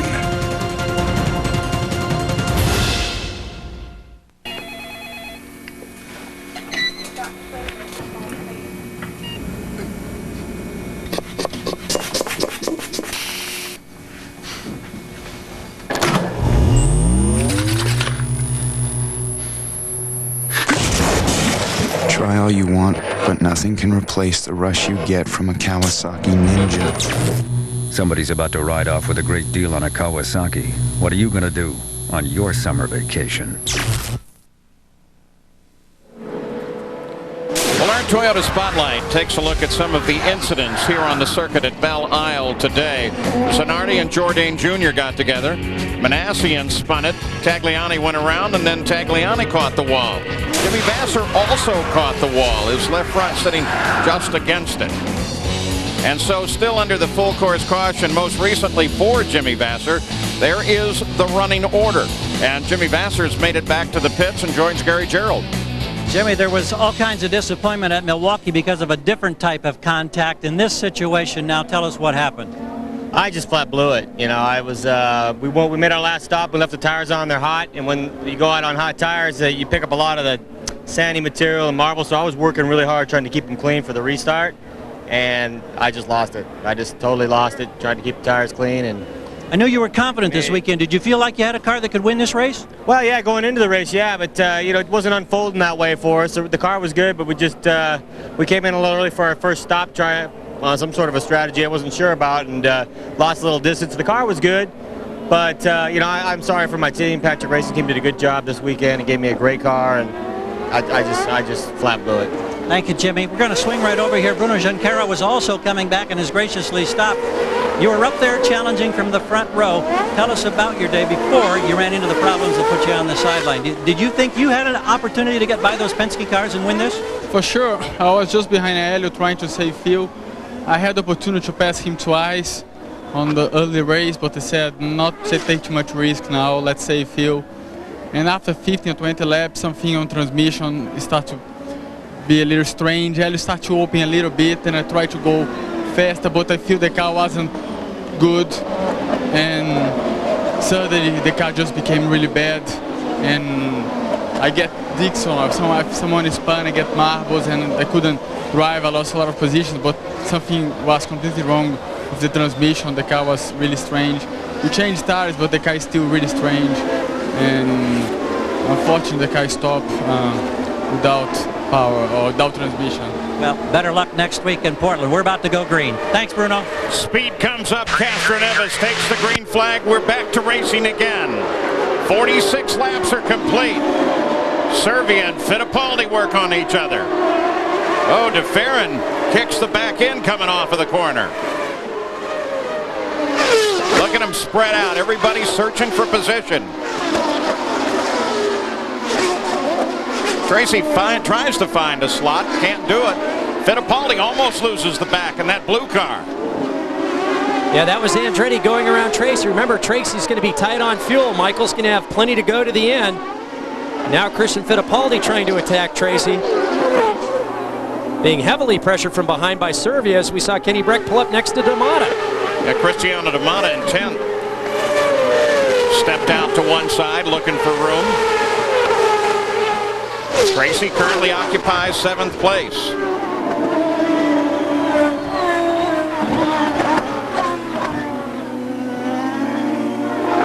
Tracy with 5 less laps of fuel in his tank is going to have to be a little careful. We've heard from all the other teams over the scanners.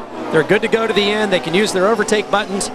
Not so for Paul Tracy. It's going to be rather tight. He's going to have to... Good job with your seatbelt check. Okay, you set the pace. You get comfortable with what you got. He's going to hope for another yellow before this is over. Otherwise, I think he's going to be overhauled. Now, what Fittipaldi has to do what Servia's trying to do to Fittipaldi all the way down, is to get a great exit coming off this next left-hander, hit the overtake button, and try to make a run, but he's not close enough. Paul Tracy getting a great exit coming off turn number 2. Roberto Moreno steps out, takes a look at Franchitti. There comes that group, and you notice that Kenny Breck is sitting back at just behind Cristiano D'Amata. Breck is currently 11. So any hopes he may have for 3 in a row are slowly slipping away. The view down from high above Belle Isle, the Honda Helicab. Coming off the 70-mile-an-hour 7th corner, now they are turn 6. They accelerate all the way up to 175 miles, 180 miles an hour now at this point. Hard on the brakes, 3 Gs of braking. Down 2 gears coming into turn 7 at 100 miles an hour, and then immediate flip back to the left at 70 miles an hour.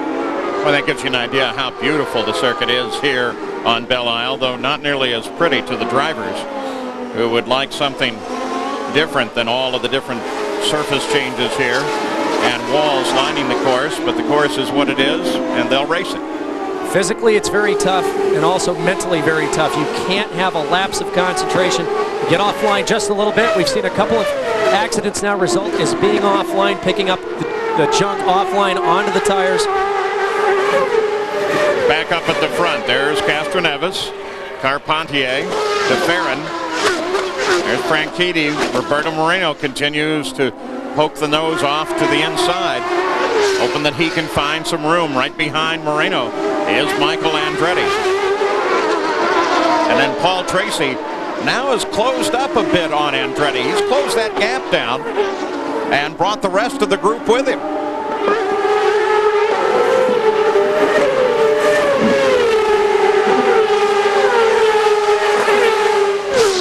You can see Moreno really working Franchitti, just trying to fill his mirrors. You can see him having a look to the left, to the right, trying to force a mistake.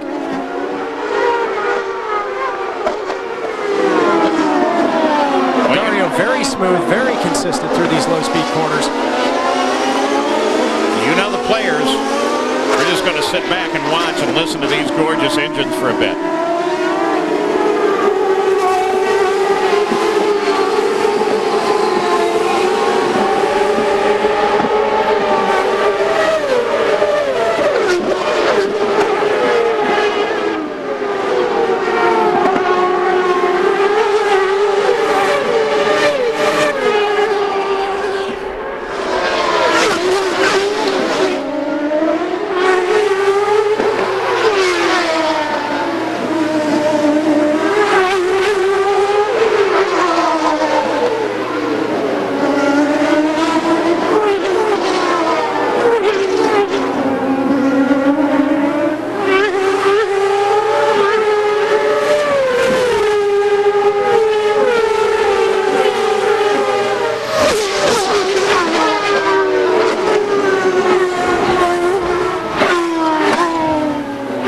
The song of the 161 cubic inch turbocharged engine.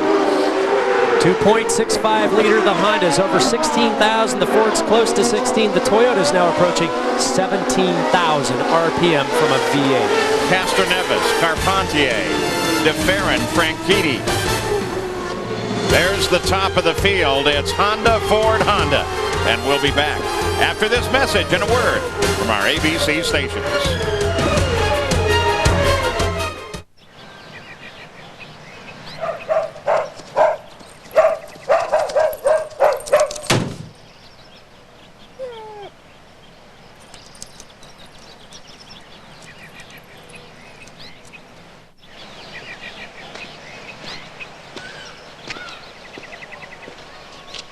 Slow down! This is a neighborhood!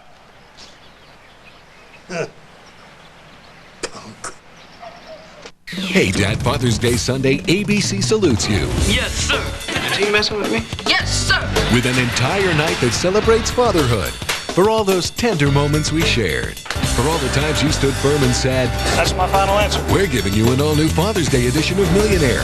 2 special hours of my wife and kids. And for all you new dads out there, Me? Oh yeah, it's a special practice. Somebody here's Pregos. Just our little way of saying thank you. Daddy? That's Father's Day tonight on ABC. If there's a hole in the ozone, it can't hide from me. DeVry graduate Bob Woods is a systems technologist. I work with high-altitude research balloons that simulate near-space conditions. Clients like the Air Force and NASA rely on his expertise. Antarctica, Alaska, or Sweden, I'm there. Bob gathers the technical intelligence that plays a critical role in our scientific community. Without DeVry, I could never have gotten a dream job like this. Reach for the sky. Call 1-800-DeVry-11 for a higher degree of success. Diamonds. The Jewelry Source is a direct diamond importer. The Jewelry Source has thousands of diamonds, most with GIA or EGL certs, laser inscribed and guaranteed the lowest price. 1-carat solitaires are $5.99. 1-carat studs $3.99. The Jewelry Source has thousands of rings, pendants, earrings, and bracelets, and specializes in platinum and invisible settings. Only the Jewelry Source gives you a low price and double value guarantee. Buy factory direct. The Jewelry Source in Fort Lee. Time to spend with your friends is cool. $2,500 to spend with them is even better. Right now, get $2,500 cash back when you buy a 2001 Chevy Cavalier. There are more Cavaliers on the road than any other small car. Look, when you're this smart, you can spend more time with your friends and less time in your wallet. But hurry, $2,500 cash back on Cavalier only lasts until July 2nd. Now at your Chevy dealer. We'll be there. How this tiny device is helping people with failing hearts live. Monday 5.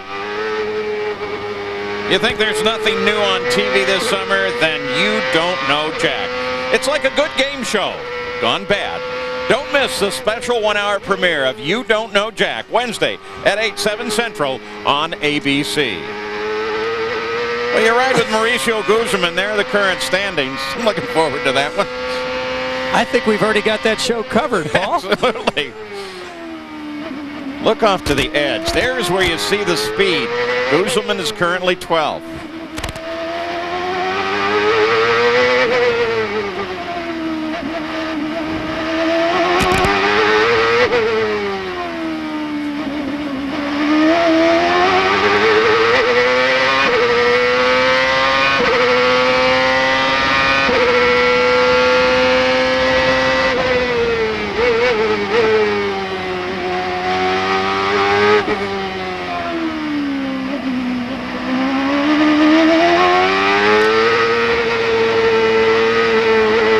Believe it or not, while we were away, nothing really happened. Everyone stayed in order. That is, no spins, no stops. Castroneves is the leader. Carpentier is 8/10ths back in second place. Gil de Ferran is third. And then there's that whole group of Franchitti, Moreno, Andretti, Tracy, Fittipaldi, Serbia, D'Amata, and Kenny Brett. This is the front of the field. It's great watching that on board with Mauricio. You could see under acceleration how his helmet, his entire body would shift up, higher. Under braking, he would go down. There G1/2 of acceleration load, 3 Gs of braking load, lap after lap, and then getting pounded at the same time. That's why it's so easy to make a mistake here. You're sliding the car at speeds upwards of 180 miles an hour, 190 at the end of the straightaway under braking. Very easy, just the smallest miscue, and you've got a big problem here. Even if it's just getting offline, it takes 3, 4, 5 laps. Try to get all the stuff back off the tires, get back up to speed. These guys that are following you are not patient. Cristiano D'Amata working on this man, Oriol Servia. In fact, those are some of the tiny guys in the sport. Cristiano D'Amata, Jan Viga showed you earlier, is 130 pounds. Servia can't be much more. Max Wilson's about the same size. Let line those guys up alongside Paul Tracy, who is big, but it's all muscle. Yeah, these guys, 4.5%, 5.5% body fat. Cristiano very proud of the fact that he gained 3 pounds over the offseason. All muscle gain, he told me, as he did his WWF muscle flexing routine in front of me, and I just laughed. But these guys are extremely fit. Cristiano D'Amata working on Oriol Servia. There's Cristiano's dad, Tony, watching from the pits. Great racing driver, great touring car driver in Brazil. Will Carrera's father is here. A lot of dads up and up and down the pit road today. And as we had the opportunity in the last few years racing with Juan Montoya's father, Pablo, during karting, all of these fathers from Brazil are usually racing champions in their own right, and in some instances are faster than their sons given the right conditions. So you got a glimpse for a moment in the wheels of Cristiano Damata's car, what sometimes some people mistake for some sort of fire or something. It's really electronic advertising. They look for any place on these small cars to put a sponsor, and so they put them electronically into the center of the wheel. We're at the circuit at Belle Isle, the Kart FedEx Championship Series. There are now 54 laps of 72 complete and in the record book. Helio Castroneves was the pole sitter, and from the pole jumped into the lead and truly has never been challenged for that, though been chased consistently by Patrick Carpentier. And we saw a spray from the back of a car as it went over the line a moment ago, and it looks like it may be Gil de Ferran. He fell way back and dropped in behind Christian Fittipaldi. So he's dropped all the way back to 8th place. But now it looks like he's back up to speed. You can see him checking his mirrors for Servia there. Oh. He's got to be very aggressive here and not leave an opening. The fact that he went offline as he slowed means he's got a few laps to try to scrub all the pickup off his tires. Let him check his mirrors. Roger Penske on the radio to him, Gary. I was just checking with Pete Twitty and Roger Penske on the wall on the radio to de Ferran, and they said that it slowed, and we don't know if it's one of those electronic gremlins or something where it came down and then suddenly cured itself, but at the moment it appears to be okay, but the crew's still mystified. They're not sure just what happened or if it's a problem, something to be of concern. I suppose it's got to be of concern. Well, as he went right by in front of us, there was a bit of a spray at the back of the car, but if in fact the electronics shut down, that would cause that as well. Well, it could be two separate instances. As they go by us at 175 miles an hour, the car's bottom, the jabrock, produces like a sawdust that comes out of the back of the car. We've seen it with different cars at different times during the weekend. It could be what's happening with these cars, as bumpy as the circuit is that all the electrical connectors, because keep in mind, the engine management systems are very complex. If one connector comes loose just for an instant, it could shut down the ECUs momentarily, and it could be just a split second before they reconnect and it refires, but that's all it takes. So while the Penske team tries to figure out what's wrong with Gil de Ferran, it's cost him greatly. Dropped him down all the way to 8th place and bringing Dario Franchitti up to 3rd. You don't want to watch from the edge of the circuit. Well, get out your personal watercraft and just go alongside the island here at Belle Isle. We'll be back.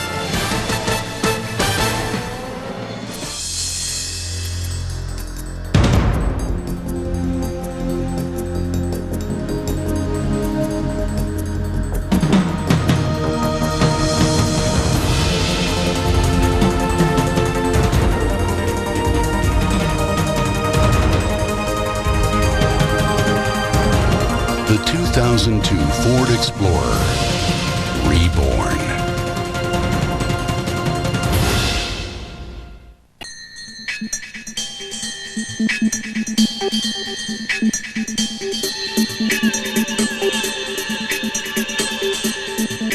This is how a single second of your weekend feels on a 155 horsepower XLT 1200 Wave Runner from Yamaha. So we thought you'd find it interesting to know that you get 172,800 seconds every single weekend. Yamaha, the most popular boat on the water. At 160 miles an hour, your heart rate triples. At 200 miles an hour, your muscles strain and distend. At 230 miles an hour, it's not uncommon for headaches to begin.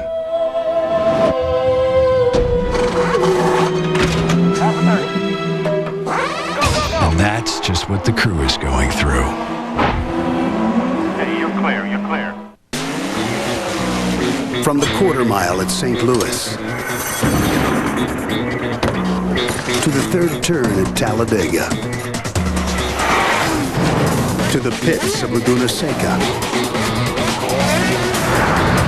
Wherever innovation is the margin between win and lose, the pros reach for the same tools you do. Craftsman, the official tools of CART, NHRA, and NASCAR. I think differently about my future now since I had a mentor, because I want to office like his and I want to travel like he does. And he showed me it takes hard work to do that. And that's something that I'm willing to set myself up for. He helped bring out that side of me. He's motivated me without knowing that he's motivated me.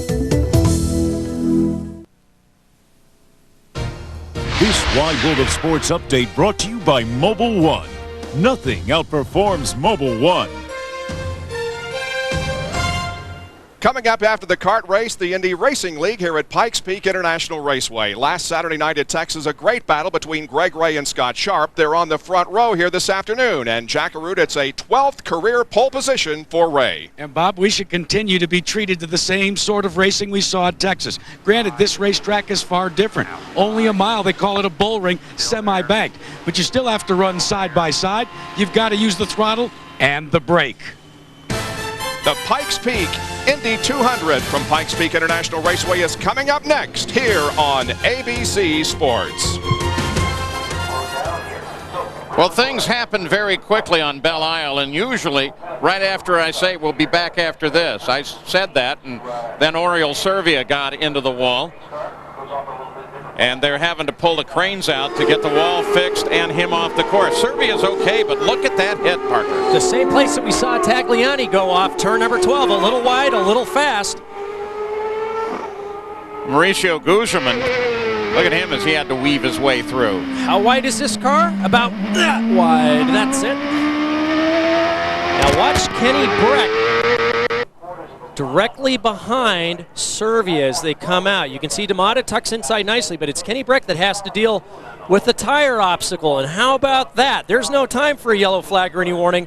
That's just good genetics, quick reflexes, and some great race driving. So Oriol Servia is okay. Dave Hollander and the Safety 2 team were all right there ready to help him. In fact, they came around.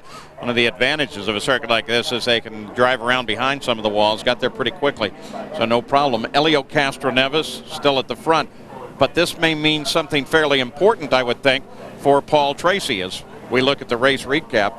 Elio Castroneves has been the guy all the way, but Parker Tracy now may get the stop that he needs. Well, it's exactly the break he needed, going from 23rd to 6th, but he was close on fuel. Now, none of these drivers will have a problem with a fuel run towards the end. The thing I was noticing on that last stat, Carpente, the fastest car on the track, but before we went yellow, he was starting to use up his rear tires. You could see the car getting sideways, particularly coming off the corners. Castroneves.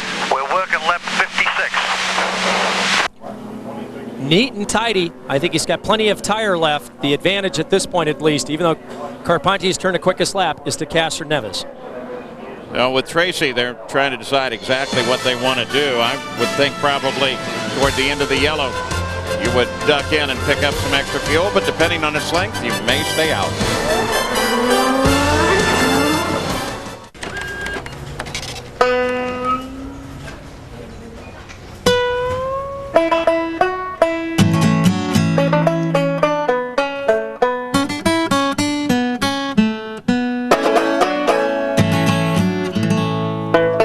FedEx drop box at most every Kinko's, featuring one of the latest pickup times around and serviced by people as committed to their work as we are. Kinko's, we're doing more. Are you ready to ask your doctor about Viagra? I'm ready, ready as anybody can be. I'm ready, ready as anybody can be.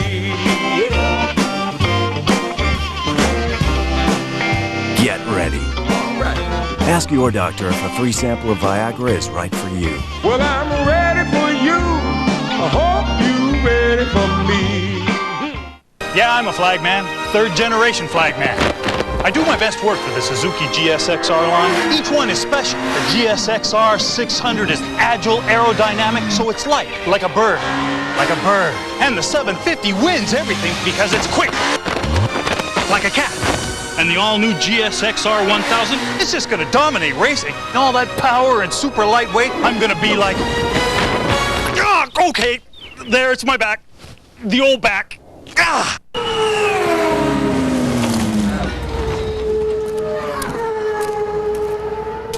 Hey, Alex. Hi, Michael. After you. Oh, no, after you. No, I insist. Thank you.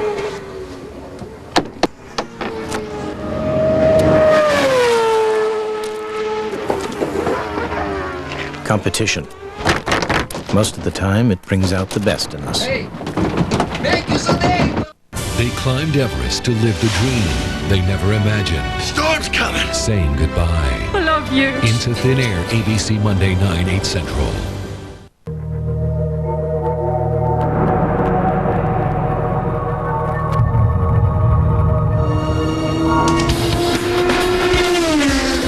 You can win a ride in an Indy car and an all-access pass to next year's Indy 500. For your chance to win, watch the Pikes Peak 200 next on ABC.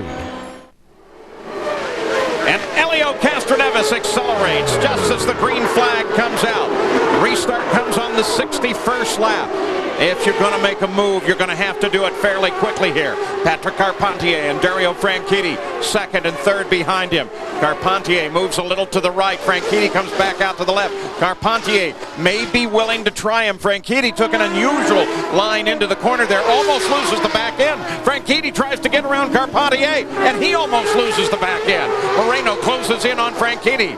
Franchitti works on Carpentier. Carpentier stays in second place. Franchitti continues to work him. Now Helio Castroneves pulls away. They are all keenly aware that coming back from a green flag is the closest nose to tail that they may be. And now with just a few laps to go, we're nearing the final 10 laps. They all climbed as quickly as they could on top of each other, trying desperately to grab a position. And if you're Castroneves, there's no prettier sight than looking in your rearview mirror and seeing second and third place fighting it out. Castroneves being able to pull out a little bit of a lead because of that. They're going to get another shot now as they come off this long straightaway at 175 miles an hour to try to set each other up, coming off the second corner for that long shoot down to turn 3. Long front straight here, pit straight.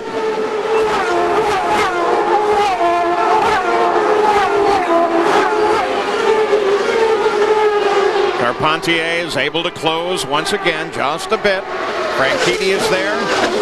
Moreno behind Franchitti. On that opening lap, Franchitti with a great slide through turn 3. Really tried Carpentier, was up to the point where I thought they might have contact. These guys gave each other exactly the right amount of room and they got through it cleanly. Gary Gerald, a couple of reports. First, Helio Castroneves. Yeah, it's interesting how these teams try to monitor other conversations on the radios, and suddenly it's like sharks in the water, maybe with a hint of blood. Castroneves, they believe, might be having a problem with the tire pressure. We checked with Tim Cindric, and he said, we actually don't know. One of the sensors that reads tire pressure from their telemetry on the front is malfunctioning. The other one apparently is working intermittently. So they don't, in fact, know if everything is 100% on the front tires for Castroneves. Meanwhile, just touching base quickly on the Paul Tracy situation, Harry Green in the last yellow said, we need another 3 or 4 laps of yellow. They were getting it, but he said it'll still be very close. And they've told Tracy on the radio he's got to squeeze every drop out of the fuel that's in his tank if he can avoid coming in for a splash and losing his current track position.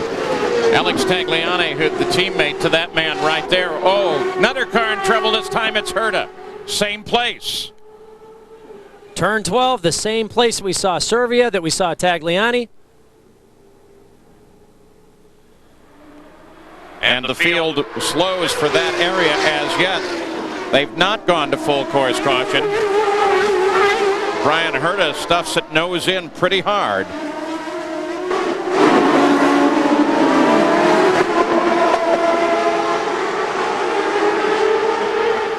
That must be a very slick corner. Look at all the marbles sitting on the side of the race course.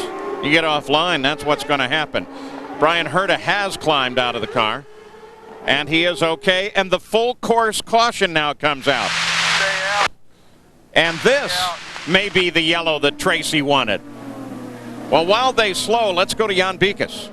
Yes, and of course we're talking about that turn. Alex Tagliani, the first one to pound the wall. What happened in your case? I lost the brake pedal, and I don't know why exactly. We're still trying to find out, but I just put my foot on the brake and the pedal went down to the floor.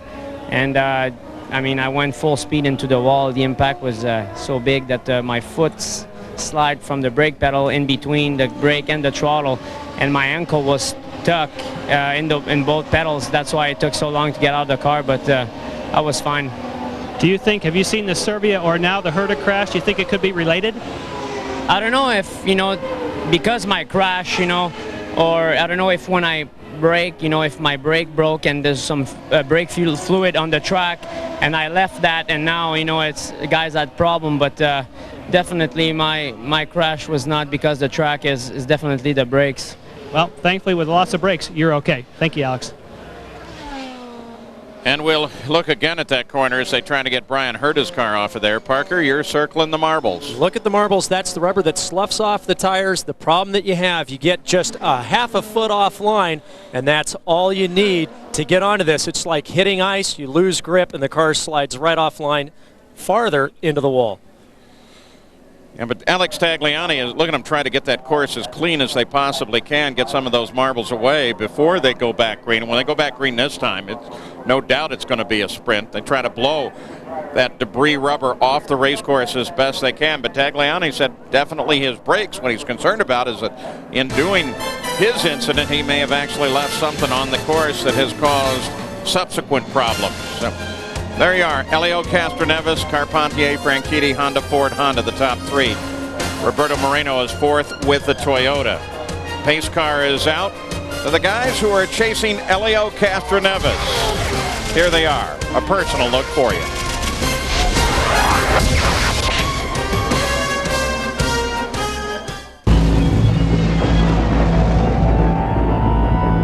Remember the A-Team? Now there was an odd bunch of individuals. They always had some cockamamie scheme to get out of a jam. It never sounded like it would work, but of course it always did. Week after week, same time, same channel. Those were my boys. The Ford F-150 Super Cruise. Built Ford tough. Trucks. Fundamentally tougher than any panty-waist car. Hey, no one ever wrote a song about his first hatchback. At Craftsman, we figured the only thing better than trucks is racing trucks. So we're the official tools of the NASCAR Craftsman Truck Series. Tough trucks, tougher drivers, and the toughest tools. Craftsman. Circuit City makes it easy to find the perfect gift for Father's Day. And Dad's gift could be free when you play the Perfect Gift Giveaway. Get your free game card today at any participating Circuit City store for your chance to scratch it, match it, and win it. Hundreds of prizes are up for grabs, from big screen TVs and laptop computers to digital camcorders, Palm Pilots, MP3 players, and more. All when you scratch it, match it, and win it right now at Circuit City. Oh, it's all right, Tommy. Think of the Toyota-powered Patrick Racing Team. When those Champ Car veterans shave even 1/16 of a second of a tire change, they consider it a victory. Tomorrow's another day. I wish Toyota could help me. And Toyota only powers winners, Tommy. Okay.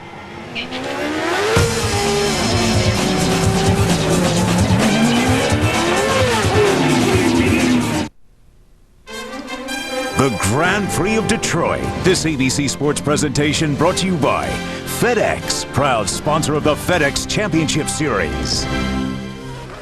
Well, back on Belle Isle, Detroit, Paul Page with Parker Johnstone, Jan Bigas and Gary Gerould in the pits. Helio Castroneves has led all of the way here. We want to go back and look at some of the action of the day in our Toyota Spotlight. While they're still under full course caution, Helio Castroneves jumped out on the start, and then Jourdain Jr. and Zanardi got together. First round of pit stops. Then that wall started grabbing people.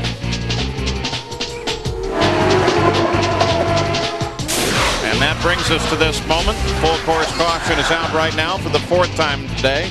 Have 13 laps of it. With Bryan Herta being the last one to have that wall reach out and snatch him out of competition. 11 different DNFs today. It's not nearly a record. Twice we've had it at 15, once at 17. A couple of gearbox problems with the two Chip Ganassi Lolas, but of course the rest of them trying particularly to move that turn 12 wall back a few more inches. as we see Castroneves trying to position himself for a restart. Average number of yellow laps in this race is 15.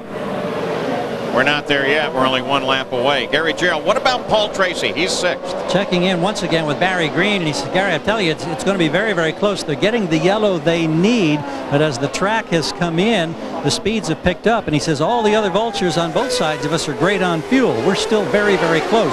Obviously, this helps him, but Paul Tracy's been complaining that the pace car is going so slow at roughly 30 miles an hour. He says that it's difficult to keep heat in the tires. Maybe we should keep that in mind as we do get ready for a restart. Well, on the last caution, we saw the field moving slowly. Green comes out. 66 laps, 72 the scheduled difference. First 3 stay right together. Watch Franchitti behind Carpentier.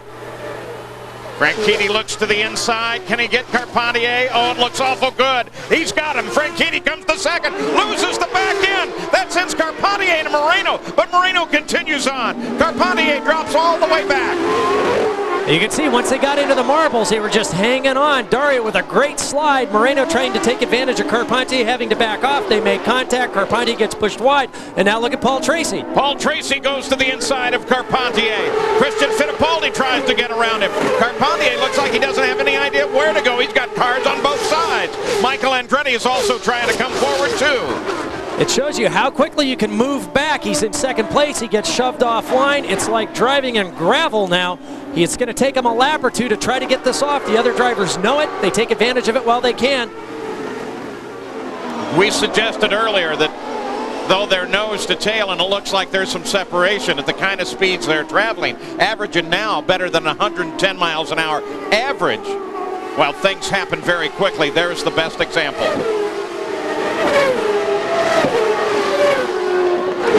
Dario Franchitti set that pass up well, coming off the corner. He gets sideways, he stays on the throttle. Carpentier's boxed in. Moreno says, I'll trade down the inside. They make take contact. He shoves Carpentier wide. Now look at Carpentier nearly into the tires there. Getting a lot of rubber pickup. Gets back online and continues to slide back. And with all the rubber that is on the track, it's kind of surprising that he was able to save it. Jan Beekes. Yes, in regards to marbles, we spoke with the Firestone representatives earlier this weekend, and they said after last year's race, they were disappointed. They thought there were too many marbles on the racetrack. So this year, they've gone one step more durable on the compound. And so far, the reports, yes, of course, there's always marbles in racing, but they feel they've really reduced them. Maybe that's why we saw some passing there. Well, it's substantially different from last year. Firestone, the only tire manufacturer in the series, still very cognizant of trying to produce a very good product with very good service. They've done a great job. That at a street course like this, it's very easy to have this marbling problem. These drivers realizing that may have been the last restart. They had to be aggressive. Great for Dario Franchitti, not so good for Carpentier as he slotted from second all the way back to 7th now. Dario Franchitti, second place now with Carpentier's misstep. Australia, 99 was the last time that Dario has won. He's hungry. Remember, he did win here. Leading 5 laps to go. Leading a 1-2 finish with Paul Tracy in 1999. The year that he took Montoya down to the last race at Fontana, tied for the championship. The advantage going to Montoya with more wins for that championship title. And look at Dario now pull up behind Castroneves. Castroneves, winner here 1 year ago. First time he ever climbed the fence. Of course, the most notable climbing of the fence came at the Indianapolis 500 this year. Went earlier in the year at Long Beach as well. But Franchitti, oh, he wants that number 1, perhaps more than most.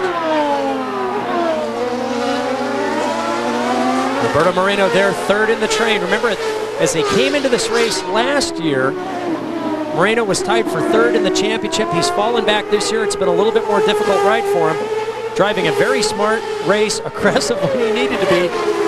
Getting a little airtime coming off that third corner now, trying to close the gap to Franchitti. Kenny Brack is still back in 10th. He hasn't been able to do much with this race.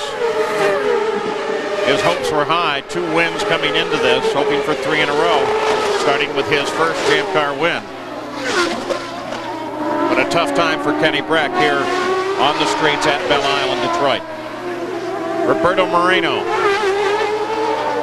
won victory on the airport runways at Cleveland.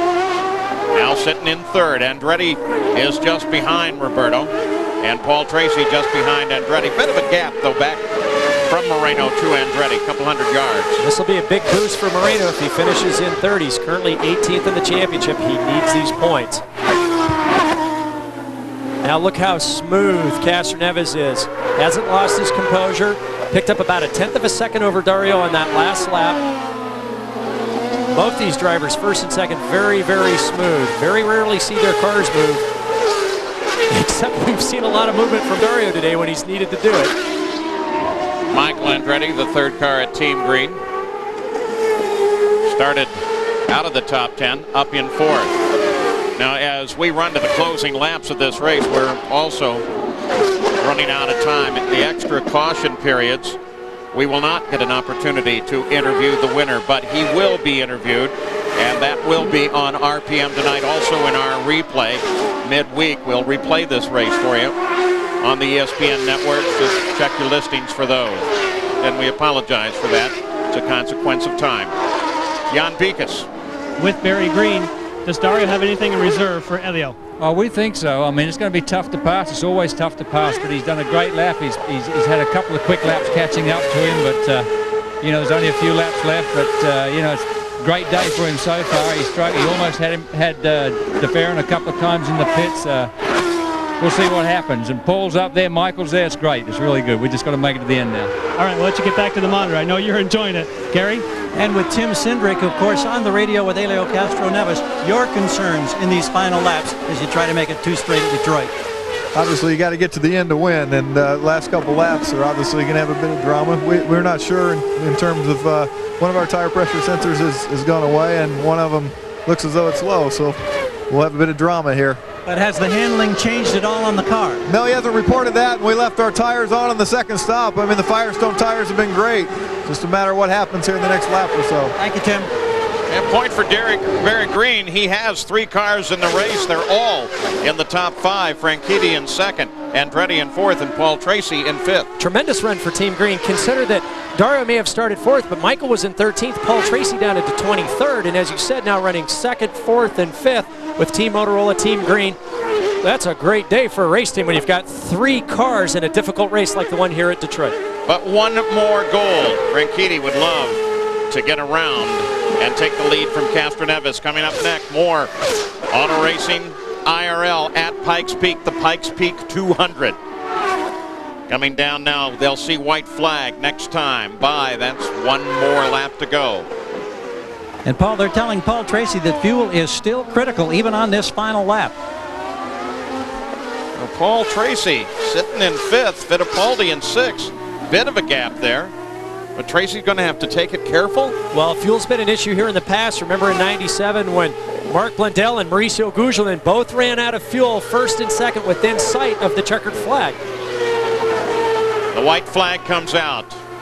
Just about 2 miles to go for Helio Castroneves. Franchitti's last chance is here and now. Same time, look at Andretti starting to work on Moreno. Well, he dropped back there, maybe just trying to get the run. It's been a flawless run for Castroneves and Team Penske. Gilles de Ferran would have been right there. They had that one glitch with the electronics that dropped de Ferran back to 8th place, but otherwise a great run. Paul Tracy just started to slow. Tracy started to slow, and it's going to roll to a stop. Fittipaldi will come to 5th.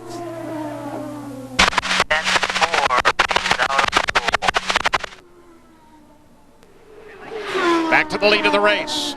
Castroneves, Franchitti.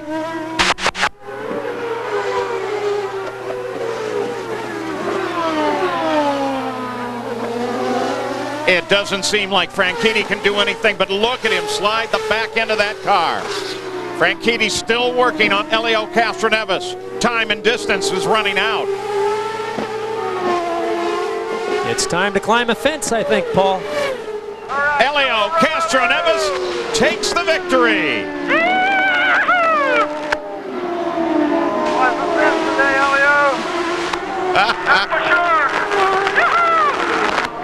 So Helio Castroneves has taken taken the 5th career win in the Kart FedEx Championship Series. His 2nd win this year, and of course you add to that the Indianapolis 500 outside the series. It's a great year for Helio Castroneves. Paul Tracy did run out of fuel in the final lap.